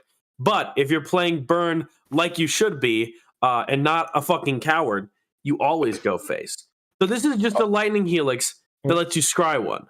what's Honestly, that? I'm not sure if Soul Release is better than No Good Gun Pointer in this deck. Yeah, Yeah. no good gun pointers. Feels better than Scrap. Kind of the same card except you draw a card. I don't know what that card is, guys. You Go look can't it say up. that. Well, don't you know? I can't even understand. Listen, my brain is No good gun pointer. Pirate. no good gun pointer. Let me look that up. Okay, Let me it's look a- that up. It's a creature, It's a hound pirate, Drop which has an advantage, 2 and a which black. brings 3. a 3/1. Whenever a no good gun pointer attacks, you may pay 3 life. If you do, draw a card. But more importantly, adventures. Okay, so 2 mana, target player loses 3 life, you gain 3 life for same path as Soul Release. nope. Nah, Okay, sure. I don't feel like it. I mean, it's a card. I guess it's also interesting that they have main deck Curse of Bleeding. Oh, yeah, God. no. Oh, Curse of Wait, Bleeding. what? Curse of Bleeding is I like y'all are sleeping on this card. I'm telling you. Yeah, very good. I mean, it's good. Yeah, the one thing that literally shafts my deck is Profane Emissary, and I think that there's enough stuff that gains life, like a Villainy deck. If I go up against anything, like there's enough life gain in this format that Curse of Bleeding main deck is just good enough. Honestly, yeah, I agree with agree you. with it. Honestly, Emissary is kind of like, it's just good because they have a 4/4 kind of attack. Yeah, I mean, it's just a 4/4, and that's mostly why I ran it, because I got traumatized last GP by Profane Emissary. Actually, Me and them have beef now. I Yeah, maybe think there is your choice to play Curse of Bleeding main deck is very similar to your choice to play Civilization's cost main deck last GP. Yeah, and that worked out for me too. Like did I it? won games because of Civilization's cost multiple times. Okay, yeah, but The it's no Mono more, one's is a good Flames is card. also a very interesting card. Yeah. Soul Release, I don't know. I just thought it was neat. I also like scrying one because I hate drawing lands when I don't want it, or I hate not drawing lands when I want them. right. And this immediately lets me scry. So yeah, maybe there are some cards that are technically better, but you know, technically I don't care. I mean, sure. Also Jara Companion. This card I have a 2 of here. I could see a world where I rework this deck so that Jara Companion is the only. Well, I don't want to say the only creature, but I feel like I might have a deck at some point in the future where it's 4 Jara Companions and 4 Axe Slingers, because Jara's Companion just with it He's by really good. itself on the field is just so strong. Yeah. Menace is not to be joked with, and I should be losing life and my opponent should be losing life pretty frequently enough to the point where this card will matter. You slam a Jara Companion turn 1, and your opponent doesn't have any like real ways to interact with it, you're going to be swinging for like 5 or 6 Menace by like turn 3 or 4, assuming you're doing things right. I mean, it only gets 1 counter per turn, right? Well, yeah, per turn, which means on your opponent's turn, they're losing life. On your turn, you're losing life. You get to turn 3. I don't have a lot of instant speed stuff, but there's a lot of decks that are running shocks and fetches and like just lands that hurt you. And if my opponent's not is playing slow, that's fine too, because I'm swinging in with a Jara Companion. So it's, and also I'm running Social Graces because it's Gitaxian Probe. Wait, you're running Social Gitaxian Graces and burn? Yeah, well, yeah, I have 2 Social Graces because I'm hitting my opponents where I might as well get information about their hands so I can play around counterspells. Right. Actually, I tried running Social Graces and burn before too. Yeah. Getting the hand info is pretty important in a lot of matchups. And Draw Champion and Curse of Bleeding and Social Graces are definitely very reasonable cards. I think Blaine played all of them before. May not Curse of Bleeding main deck, but it definitely makes sense. Also, I like this mana base because as someone playing 2 Mirrorgate this GP, you have no black sources after a Mirrorgate. Boss. Well, hear me out though. Here's the thing. Here's the thing about you saying that is that on the black cards doesn't really matter. Listen. If you do that, I have Imperial Sieges in the side. Wait, you do? So actually, I'm chilling. Well, you're I playing got a split 2 between Imperial Siege and Civilization's cost. Didn't you go like one or the other instead of a split? No. You see, the difference is Civilization's cost is really good against the kind of decks that run Bounty of the Gardens, but like Imperial Siege is just good enough against Profane Emissary and the Mirror Gate, like you were talking about. Like sometimes decks will have enough basic lands, but they'll just have like 1 annoying land. But other decks will just have a lot of lands with different names because that seems to be a reoccurring theme. Yeah. So it's for different kinds of decks. It's good against different kinds of decks. It's not. Land hate is not a universal thing. You need to have like more specific land hate. Like, what do you want your land hate to do? Do you want it to remove threats or punish your opponents for having a greedy mana base? And there is a difference between that. Right. And also, Tenacious Guide feels weird because it's just a bad card. So I used to be low on Tenacious Guide, but here's the thing about Tenacious Guide. There's been an increase of control that I've noticed. Right. And having this out late game can be very good and can sneak out wins. This is the card I'm still lowest on in my like entire I'd say deck, honestly. Like, but it's better than I couldn't think of anything else. So it's in. Right.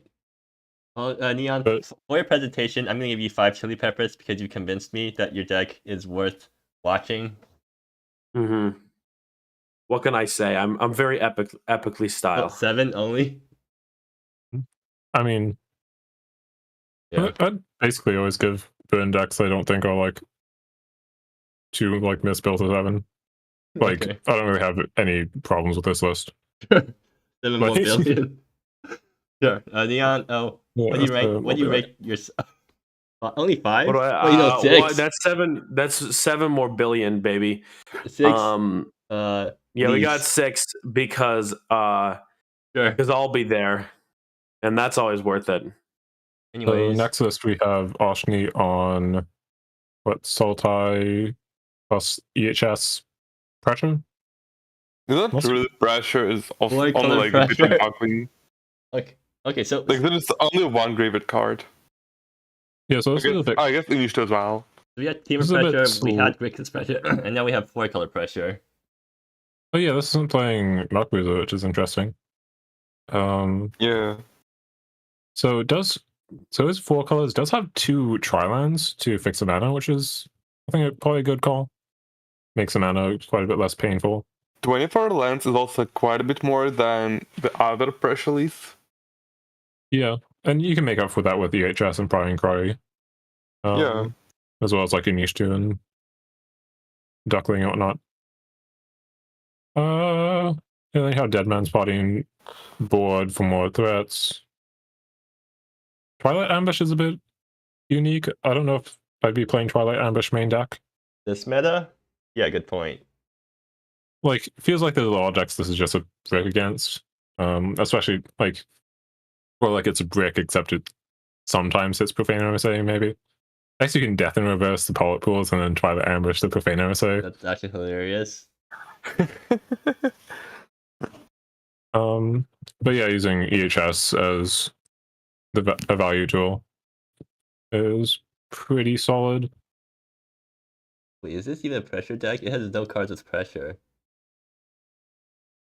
Did the earlier decks have any decks with pressure? I mean, Nat doesn't, Muck Bruiser doesn't, Yeah, Devotee of Winds doesn't. Muck technically, Bruiser doesn't have pressure. it's from the same set with pressure.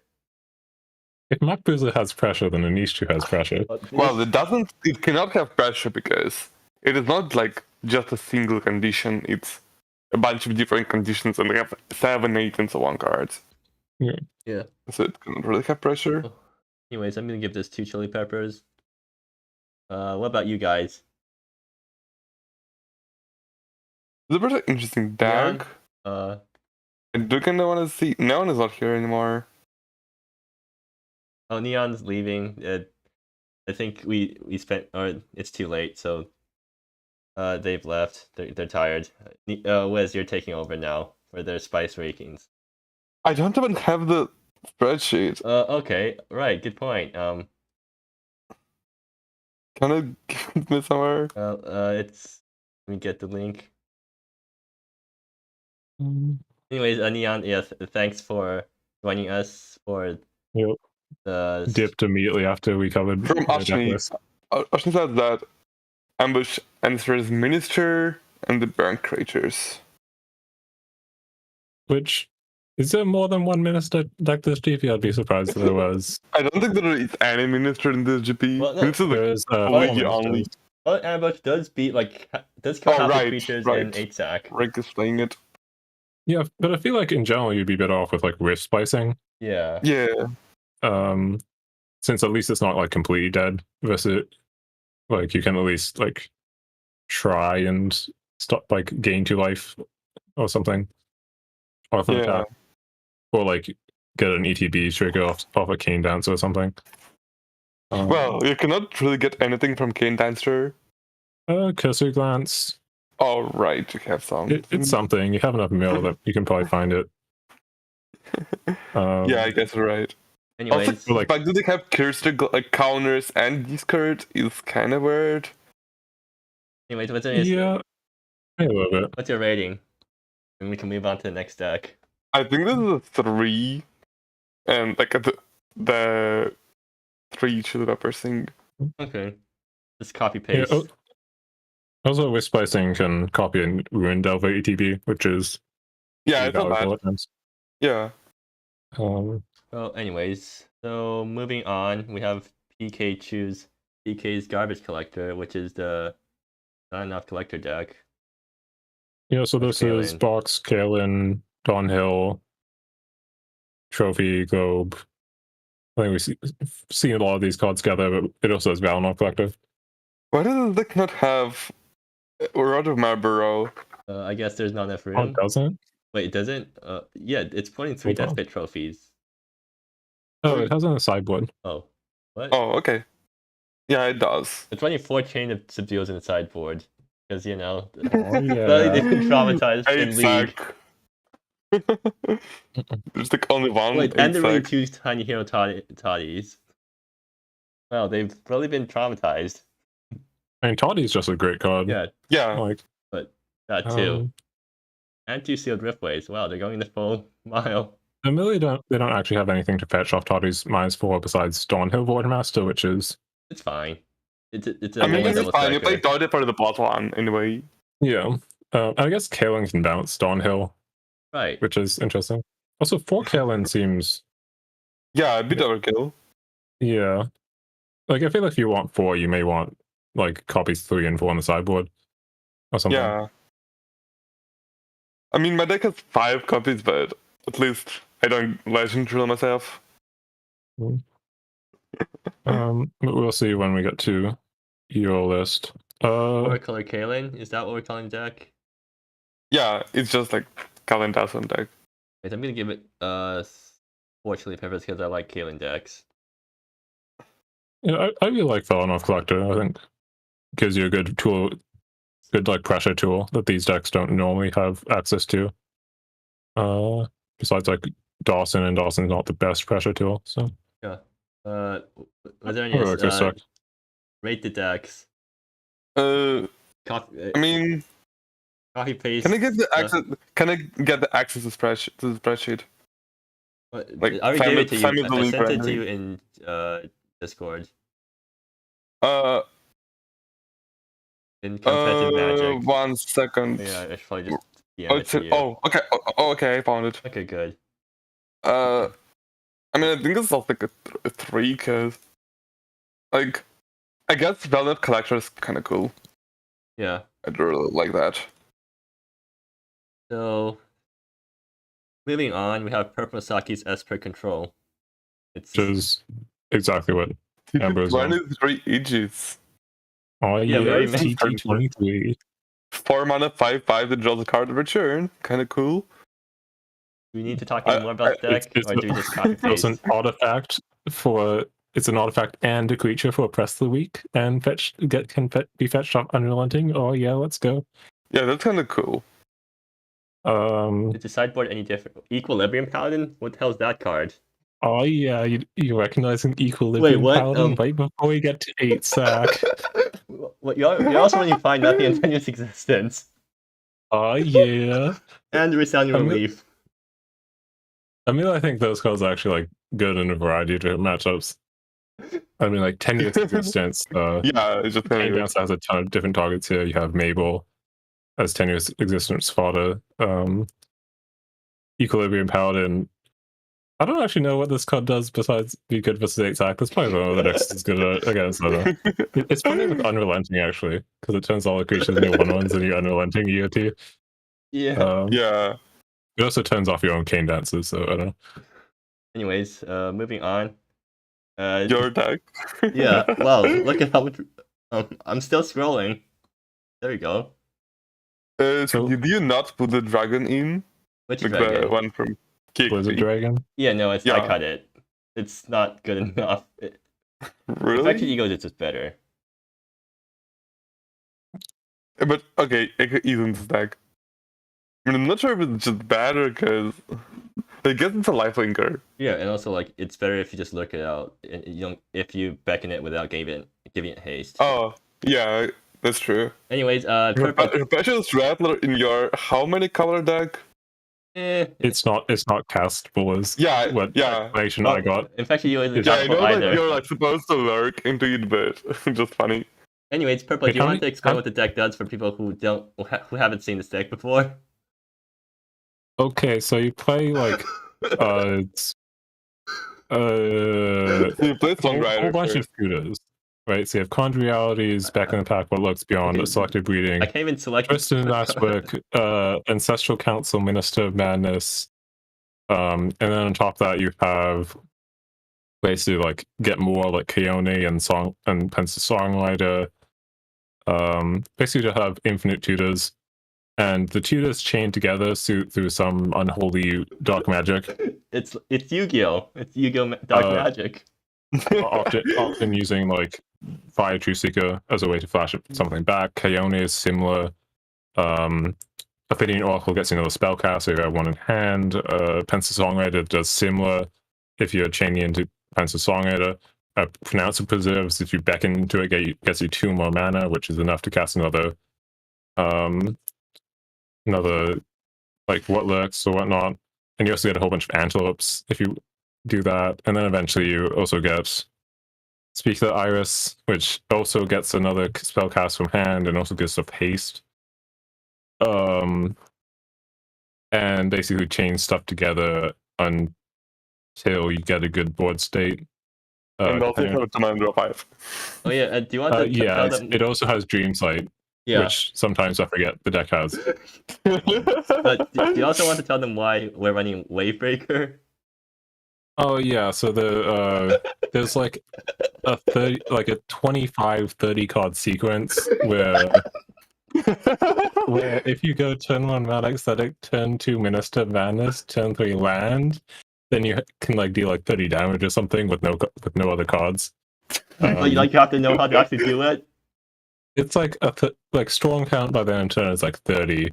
Obviously that doesn't happen very often because, well, you need to find Minister and Mana Aesthetic. I guess Log of Recluse works as well.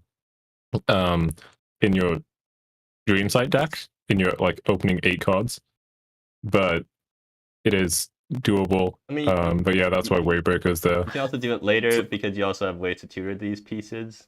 It's like you just have to get a 1-drop plus Minister plus 4 mana. Yeah. Go off, and oh yeah, and you also have to not draw all of your combo pieces from the deck. Yes. Yeah, there's a whole bunch of one-offs that you can't really afford. Well, you can afford to draw them, but we'll break that specific combo line. But then you have to go for a different combo line. Like you have to diverge. You have to improvise and diverge in the middle of going through emotions. But fortunately, basically everything that's not sorcery speed removal hits this deck. Like literally everything. Like granted, It's better like, Graveyard Hate, it's better instant removal, it's better like target the discard, it's better counter spells. Bad That's Defense toddy. Existence, find nothing. Change Change of the duel. Specific hate. Equilibrium Chance to Pattern. duel. Granted, it does have tools to get around that. It can also just like play Dream Sight. So Yeah. like, if you're playing a discard plan and they just play a Dream Sight turn 2, then you're feeling pretty bad. Yeah. If they untap with the Minister Madness, you better have some way to answer that. Okay, so kill Minister on side, got it. Yeah, Minister is pretty unreasonable. It's- Well, yeah, I don't know. well, the good news for anyone who's facing me is that I'm not as familiar with the deck as. Actually, no, I'm probably the person who's most familiar with the deck, and I'm still like not very good at knowing of the lines because a lot of times I do one of the lines and then I realize later that I could have gone for a way better line. Yeah, there's a lot of lines in this deck. Where like original 8-sack builds were like pretty limited. Where like you Fate Stitcher and like either you get to lay around or you get to like a 5-drop or whatever. But it's like one main complicated line. The rest are just you do blocks beyond once. And then you went to like the newer 8-sack builds with like old Audrey's Invocation, Songwriter. And then that becomes more complex. So you need to like, be like 63 card version. yeah, you need to be like I mean, the 50 card version whatnot. was like, it wasn't actually complex because there only was like one real possible end result you could get. And this one could do so much. The Fate Stitcher build definitely was pretty straightforward, like relative to like how many tutors you have to mess around with. The 61 card. one version. with Songwriter and Audie's definitely got a bit more complex because there's a ton of different lines you do depending on how many resources you had. This is just like way beyond that, where it's just like basically freeform combo. Combo. You're playing Storm, but you don't have any tendrils, and you have to win with like 28 Antelope tokens, and like this is a deck that if you actually wanted to like perfect it, there'd be some random 2-card combo that was really easy to fetch somehow somewhere in the format that you could maybe find after searching for 10 hours on it to get it if you really wanted to. But that's not what. But this deck has to actually go through all the motions to kill you. Yeah. Purple wasn't willing to do any more work on this deck for me. But yeah, this deck does a lot of stuff. Minister, 8-sack. I'm gonna give it 6 chili peppers because through you I want the extra chili pepper. Yeah, I think it's kind of right. Anyone in nobody in comments? Did everyone leave already? Because it's so late. Yeah. Well, maybe not sure. what's your rating? All right. God.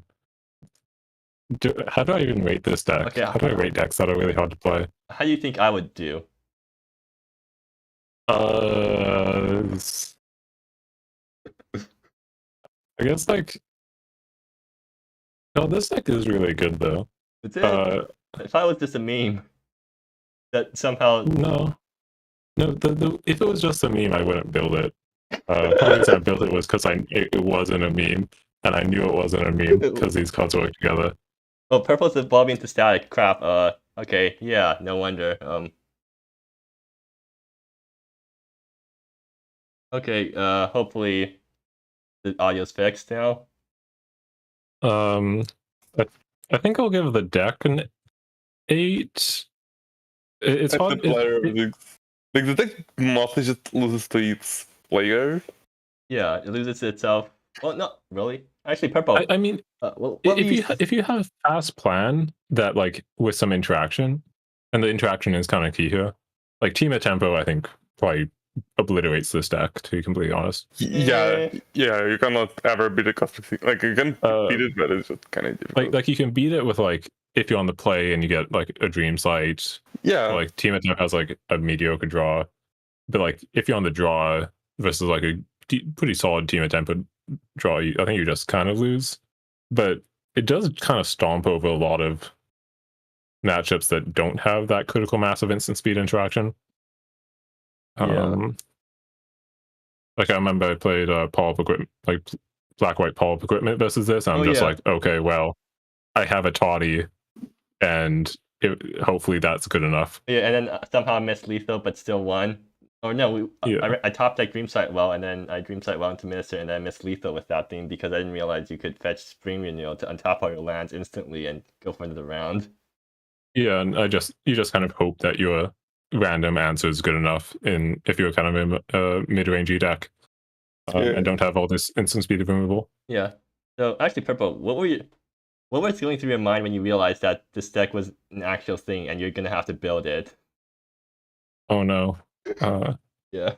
Admittedly, this build, actually getting the initial build, this wasn't actually hard because I just know all the cards anyways. From instigating searching. Well, like I played like Recluse, Ascetic, Seeker, Bull, Pronouncer, Bogvon, Fogsphere. I haven't actually played Call of Hunger, but that's a pretty obvious inclusion. Raybreaker's a common piece. I played Minister. Songwriter was in 8 sacks, so was Keone.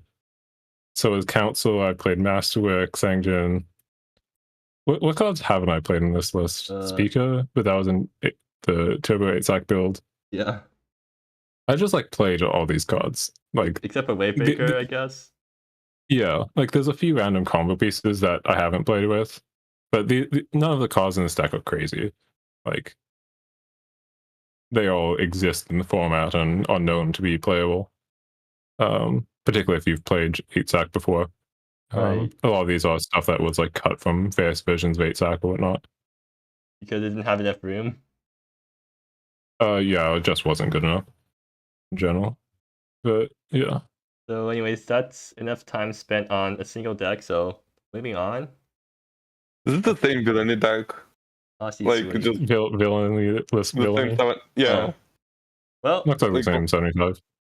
Yep. I was wondering if you can like cut a Planeswalker like 3 sorceries and then you put 4 Villainies and then you have Tabia if you want that. Because Tabia does kind of wreck some matchups. I mean, it's not like you won't bring him every time, but the fact that you have him in every game means your opponent cannot cast removal against your 1 creature deck, which is Sangjin, right? That's a good point. Valdez is a creature. They can't cut I creatures. mean, yeah, but Valdez is also a discard spell. Yeah. Well, you don't have many permanents lying around, so Tabiat isn't great in a whole bunch of matchups. Yeah, it's just like some matchups just kind of cannot beat Tabiat, like no show and tell can't ever beat Tabiat. Yeah. Yeah, that might be worthwhile too. Another upside to playing Villainy. Yeah, I guess you don't have wide sources, but you can just like put one black white duel, whatever. Yeah, and then only bring in Tabby if you have the white source in hand. Play some Nebulas maybe. Okay, so anyways, moving on, we have Smivey's The Third Certainty, which is mono white. Hold on. Mono white Concord? Yeah, mono white Concord. I'm honestly kind of not sure about the Odyssey after the second nerf, because it kind of just does nothing a lot of the time. Yeah, I mostly agree. This is kind of an edited version of Candlelocks.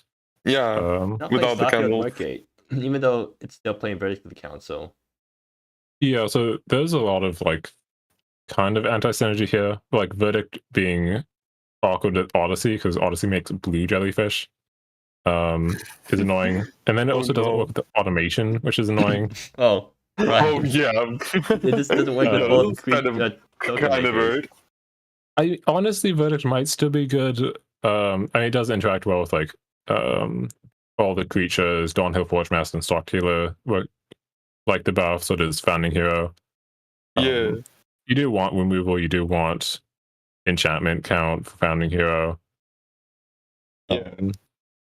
But yeah, I think this deck, playing 4 Odyssey after it doesn't scry anymore is definitely a statement, and I've played a decent amount with the Odyssey after the changes. I think I might be the only person who's played with it after the changes. And it definitely had some really bad matchups where like anything that has a lot of removal makes Odyssey really annoying. If you can get it off the ground, it's definitely pretty solid, since it does. If the opponent can't kill your artifacts, then it just keeps on going. And if you can get like 2 in play, it definitely can just win the game by itself. Had some games like that against like Temur Pressure. That happened in when I was playing against you Wizzerinus. Wait, Temur we had 2 Odysseys picking. then? Oh yeah, right. I guess it was in a different deck. Yeah, it was in a slightly different deck, but it does take over the game if you have multiple in play. Yeah, just that kind of, if you get like Raj or whatever, not only your creatures are now in your graveyard, also your Odyssey is now not doing anything, which is kind of like very polarizing. Yeah, and definitely with like citywide automation not being that good on aggro tool, being mostly there to turn on Odyssey, there's a lot of commitment to Odyssey in this list. So I'm not quite sure about that. At least it's still playing the Dawnhill Forgemaster Valley's Lance Core. The deck can't be too bad if it's playing that. Yeah, that's all right, but this does definitely a deck that I think even with Candlelocks, it was kind of living on a bit of on the edge of being like strong or being weak. Like a couple bad draws in a row really set you far behind because you have no draw power. The Stock Healer does make up for a little bit, so yeah. So far you're right. Maybe said in chat that they want to jump in and talk about the deck. Are they getting to their computer right now? Well, I guess we'll move on for now, and then I guess Maybe joins will go back. But right now, I think I'll give the deck 2 chili peppers. I mean, it's just Concord, but worse. Or it's kind of but worse. I agree. This is gonna get kind of bad after the nerfs. And probably not worth playing. Yeah. So moving on. Another Herzi control. Pips keeps running. Wait, what is it the same Herzi deck? was playing? Yeah, it seems like the best deck. It's the same deck.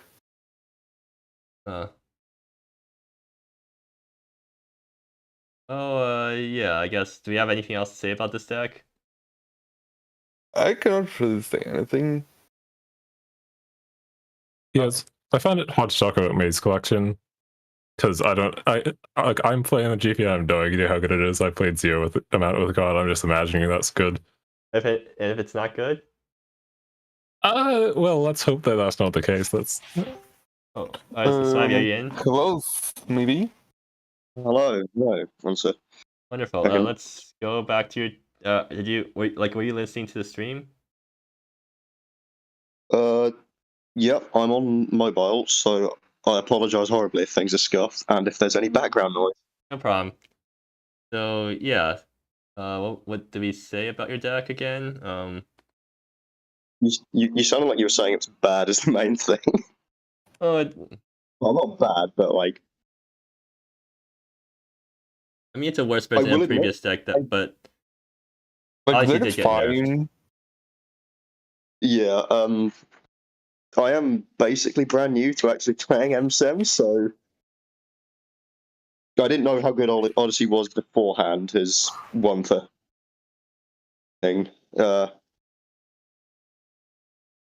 Yeah, I mean, Odyssey The thing definitely is, does. I didn't. Verdict of the Council was mostly there because my 8 brain that played white with Winnie looked at it and was like, "This is a Banishing Light that has an Anthem effect stapled to it. This can't not be bad. This can't be bad." And then I forgot that a bunch of my tokens weren't white. So, yeah, in hindsight, I think I'd be playing something else. Part of the problem is I don't know the format well enough to know what that something else could be. there's a pretty funny story with Verdict of the Council, or at least how we found out about this card, because like me and Purple were trying to build a Candle Ox, so we were like going through all the cards looking for us.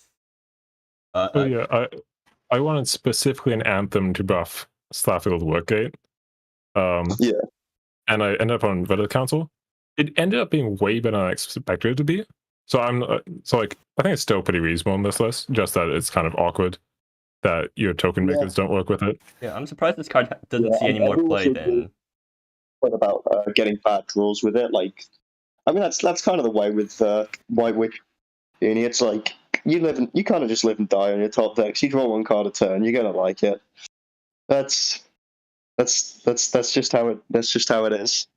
Yeah, I mean the deck's still doing really like pretty powerful stuff. But again, as you said, you live and die off the top deck, so you draw few too many lands, and you're kind of a bit sad. And now with Odyssey not scrying anymore, it's Yeah. you even become more reliant on top decking well. I think if I were to redo this list, having heard some of the comments here, I'd probably swap out Verdict for like some number of Planeswalkers, maybe, because that would certainly help with like, keeping Concord up, and gives me, I'd imagine, gives me a bit more game in slower matchups. Yeah, like Seto-san. Well, Seto-san doesn't help with Concord. Doesn't help too much the Concord, but Seto-san is really good at just like putting Concord in play. Zero Right. puts a creature in play. It's a pretty resilient creature. Itself, the minus searches for an aura or a equipment. Yeah.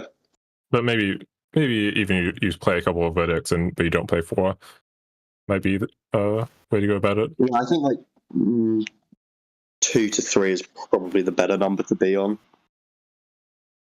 Definitely when I was playing Candlebox, Verdict was like there's a good number of times when I top deck Verdict I'm like, oh, this is just great here.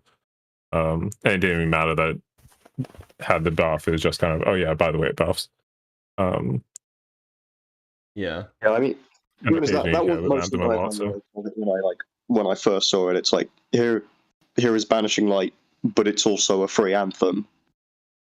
And like, who cares about double white, triple white? I'm playing all white, baby.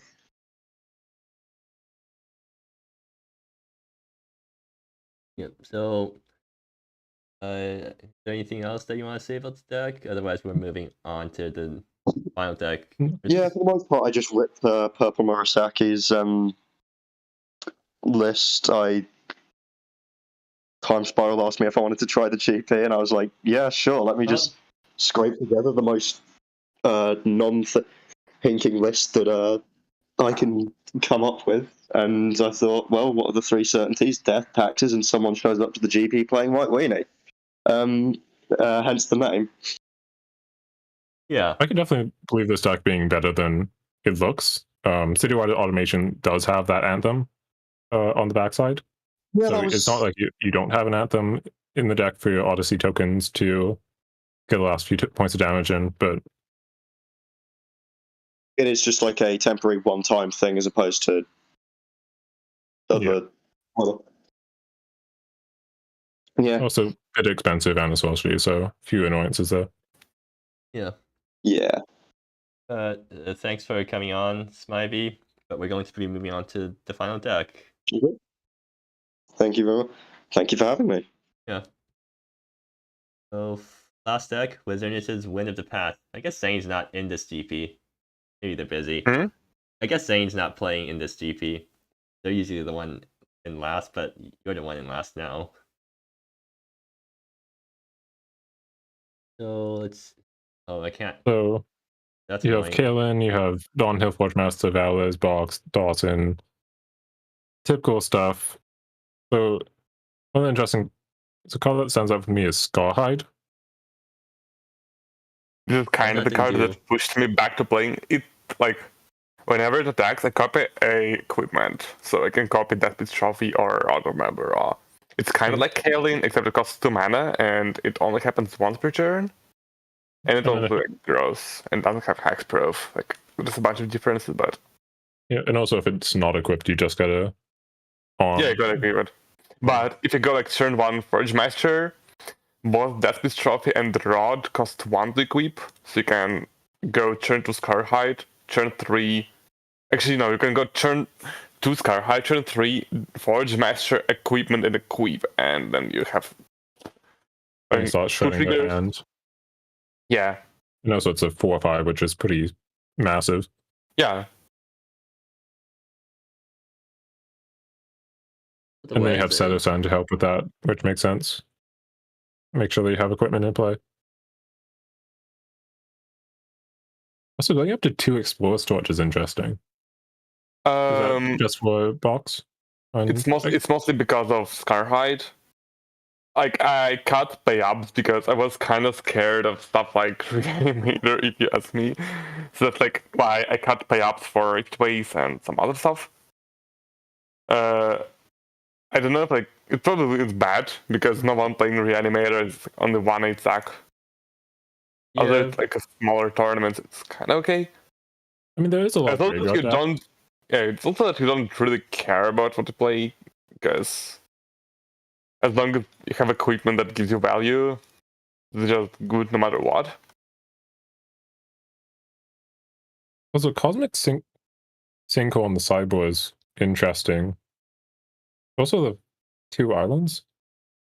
Having both 2 islands and Cosmic Sinkhole in the sideboard is really interesting to me. Cosmic Sinkhole on the sideboard. Yeah. And multiple islands. And multiple islands? Oh. I mean, you don't really draw a lot of islands. A lot of the time. Because, like, you have like 20 non-island lands after you, like, I mean 19 after you play the first island, so you probably will have like 2 winter turns. So I guess that's fair. Yeah. I'm just kind of and off that, Terraforming Globe kind of fixes it very well. Yeah, that makes sense. It's kind of just really strong. I guess with cutting payups, Cosmic Sinkhole makes more sense too. Right. Yeah.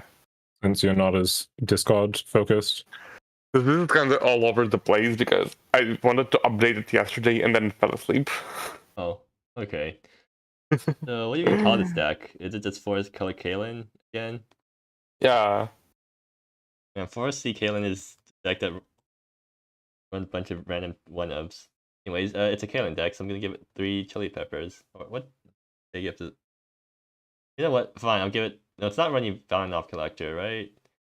Yeah, I don't have Collector. Okay, yeah, I'm gonna give you 3 chili I don't peppers. think we need Collector because this is a deck that just brings a lot of value, and then Collector kind of just doesn't do it. Yeah. Yeah, I guess you have Scarhide as a... Yeah, Scarhide is a threat. Predator finisher, kind of.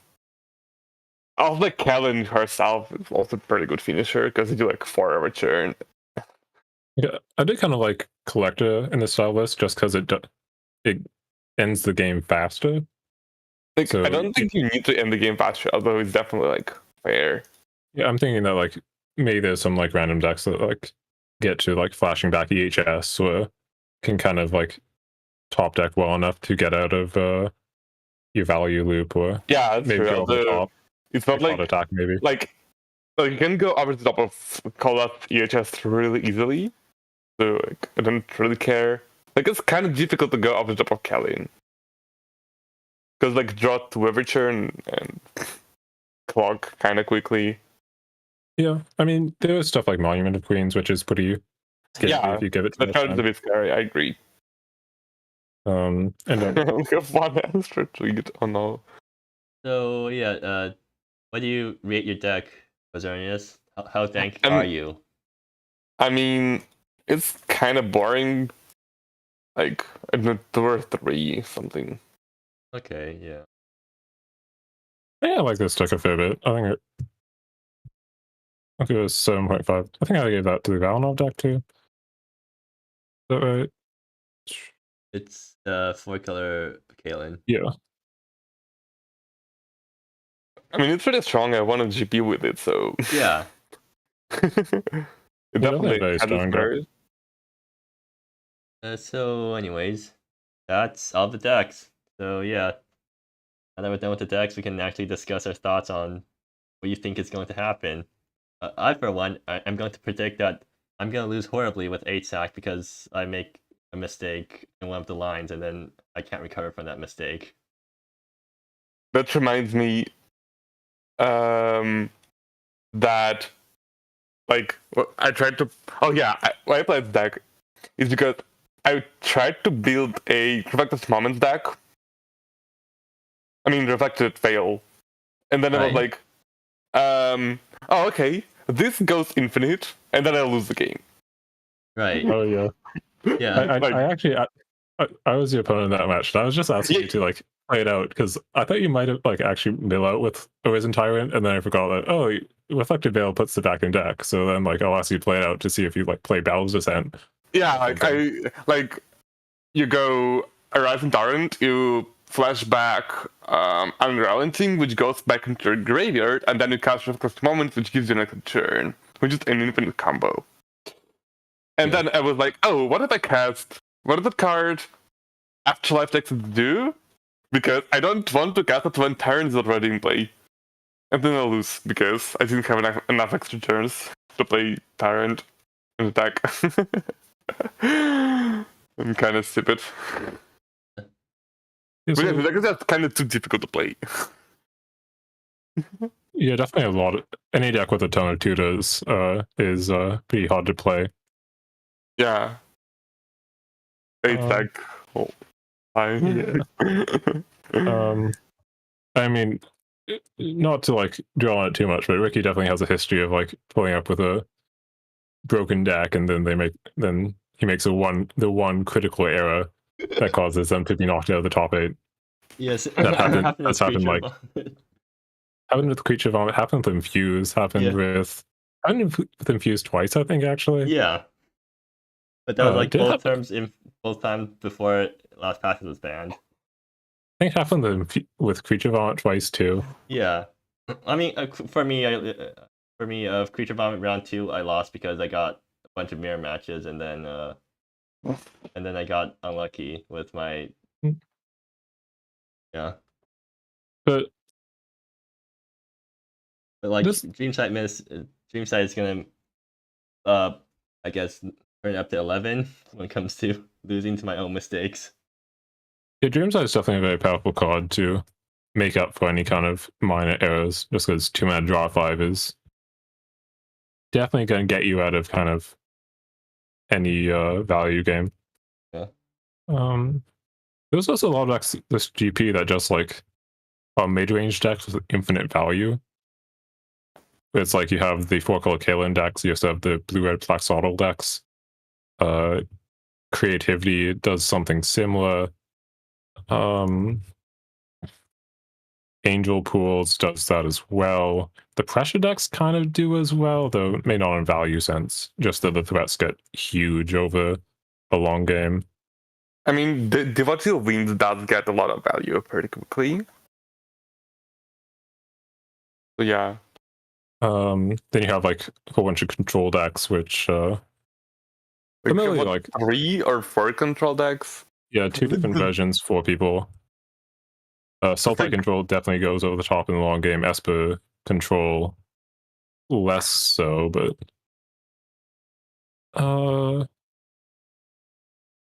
Yeah, many definitely comp- a very value heavy GP. how many combo decks are there this GP? Is it only Casino Scam? 8-sack. 8 sack? Is 8 Yeah, a that's combo fair. deck? Polymorph. Yeah. I mean, when you talk about like, oh yeah, this deck just like randomly has a turn 3 kill. Yeah, I think that's a combo deck. Hey, half the time I win by attacking them with Infectious Eagles that are hasted on turn So, 3. like, there are like 3 combo decks, right? Yeah. Yeah. Actually, how many profane emissaries are there this GP? There is a dragon deck, a demon deck. Yeah, 4 profane emissaries this GP, so down from last one. Which had 6, I think. I mean, the GP is all smaller. Yeah. I think it's actually isn't it exactly the same size. Wasn't the last GP also 29 people? Let me check. 1, 2, 3, 4, 5, 6, 7, 8. Yeah, I guess there's like a similar amount of players. It's true. How many aggro decks are there? What Fliers, Creature Vomit, Bant Creature Vomit, I guess. And burn. Yeah, Burn. Only one Burn deck this GP. A Prowess deck with 4 Hunt to Flash. Yeah, so Yeah. definitely seems more on the grindy, mid-rangey kind of stuff for Yeah. this GP. I think playing creative is actually a great meta call because this is an incredible GP for it, since creatively basically cannot ever beat Burn and not nearly as many people are playing it. Burn on non-creature combo we can't ever beat. I mean, I don't know if creativity cannot be burn. That's kind of like the case of you being a slightly larger version of burn, right? Isn't that the Yeah. bad thing when it comes to... Which is generally a bad thing. Yeah. I mean, those are not playing Solar Flare, right? Which is Yeah, that's true. But like, definitely a I know like in other formats, confession. like when you play zombies against mono black aggro, probably win just because their deck is slightly larger, so it goes slightly over the top. Maybe it's not the case for burn in particular. Yeah, I think in this format, the bigger burn decks don't play much 1 mana removal. Like, Yes, that's true. I mean, like that's kind of like Roger's Frenzy. I mean, the other one, Roger's Gambit. yeah, that's sorcery speed. Oh, it is? Oh, never mind then. Oops. Yeah, like one of the things that kind of, maybe this is a hot take, but I think Lightning Bolt being printed in this format would nerf burn.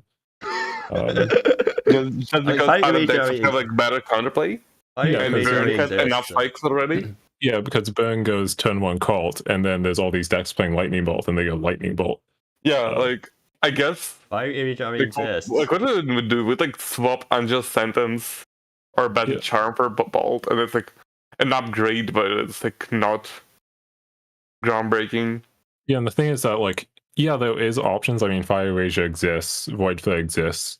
But the thing is that there's a lot of these kind of like low to the ground burn decks that just like need to play Scorch just for the damage. Like, they don't necessarily get up to 4 mana all the time. They need to hit face. They're just kind of tempo deck in general. Yeah. Where like Lightning Bolt is what they need. But they can't play Lightning Bolt, so they need to play Scorch, and Scorch that makes them take 3 more damage from the burn threats. Yeah.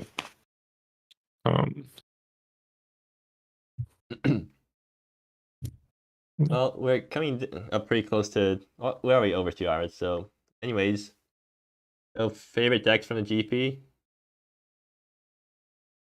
Or favorite deck of the GP? Plaxolotl. I'll say villainyless villainy, though. Part of that is just me not liking villainy, so I'm happy that's on the deck. Just playing a worse deck because you don't like the card. I mean, I think black-green control is sick, but villainy I don't like. Okay. I've played enough games against villainy where it drops on turn 3 and I'm like, oh, I lose. Next game then. Yeah. Whereas here I'm like, ooh, I get to fight a bit against Urbeck, how exciting. And still ooh, lose. Urbeck's killing me, how exciting. As opposed to, oh yeah, villainy pings me for 2 again. Yeah.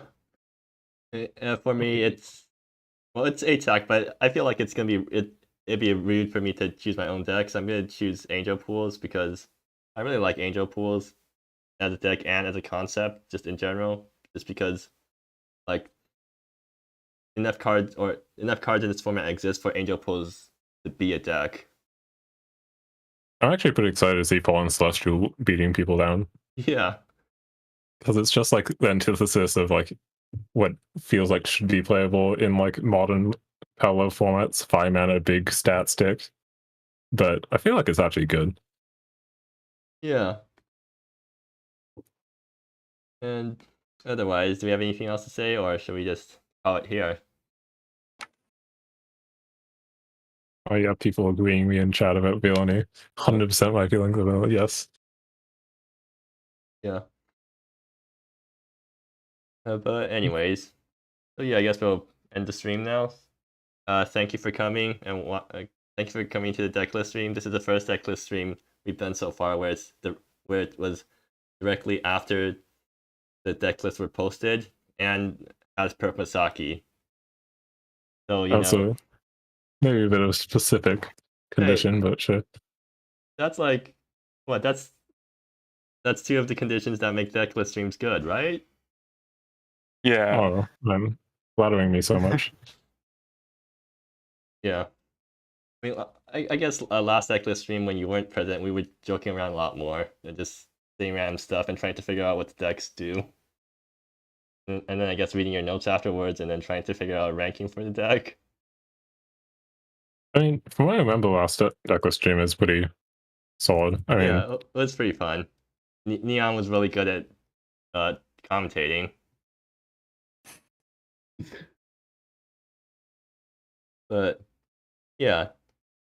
So thanks for coming, and I guess that's the end of the stream.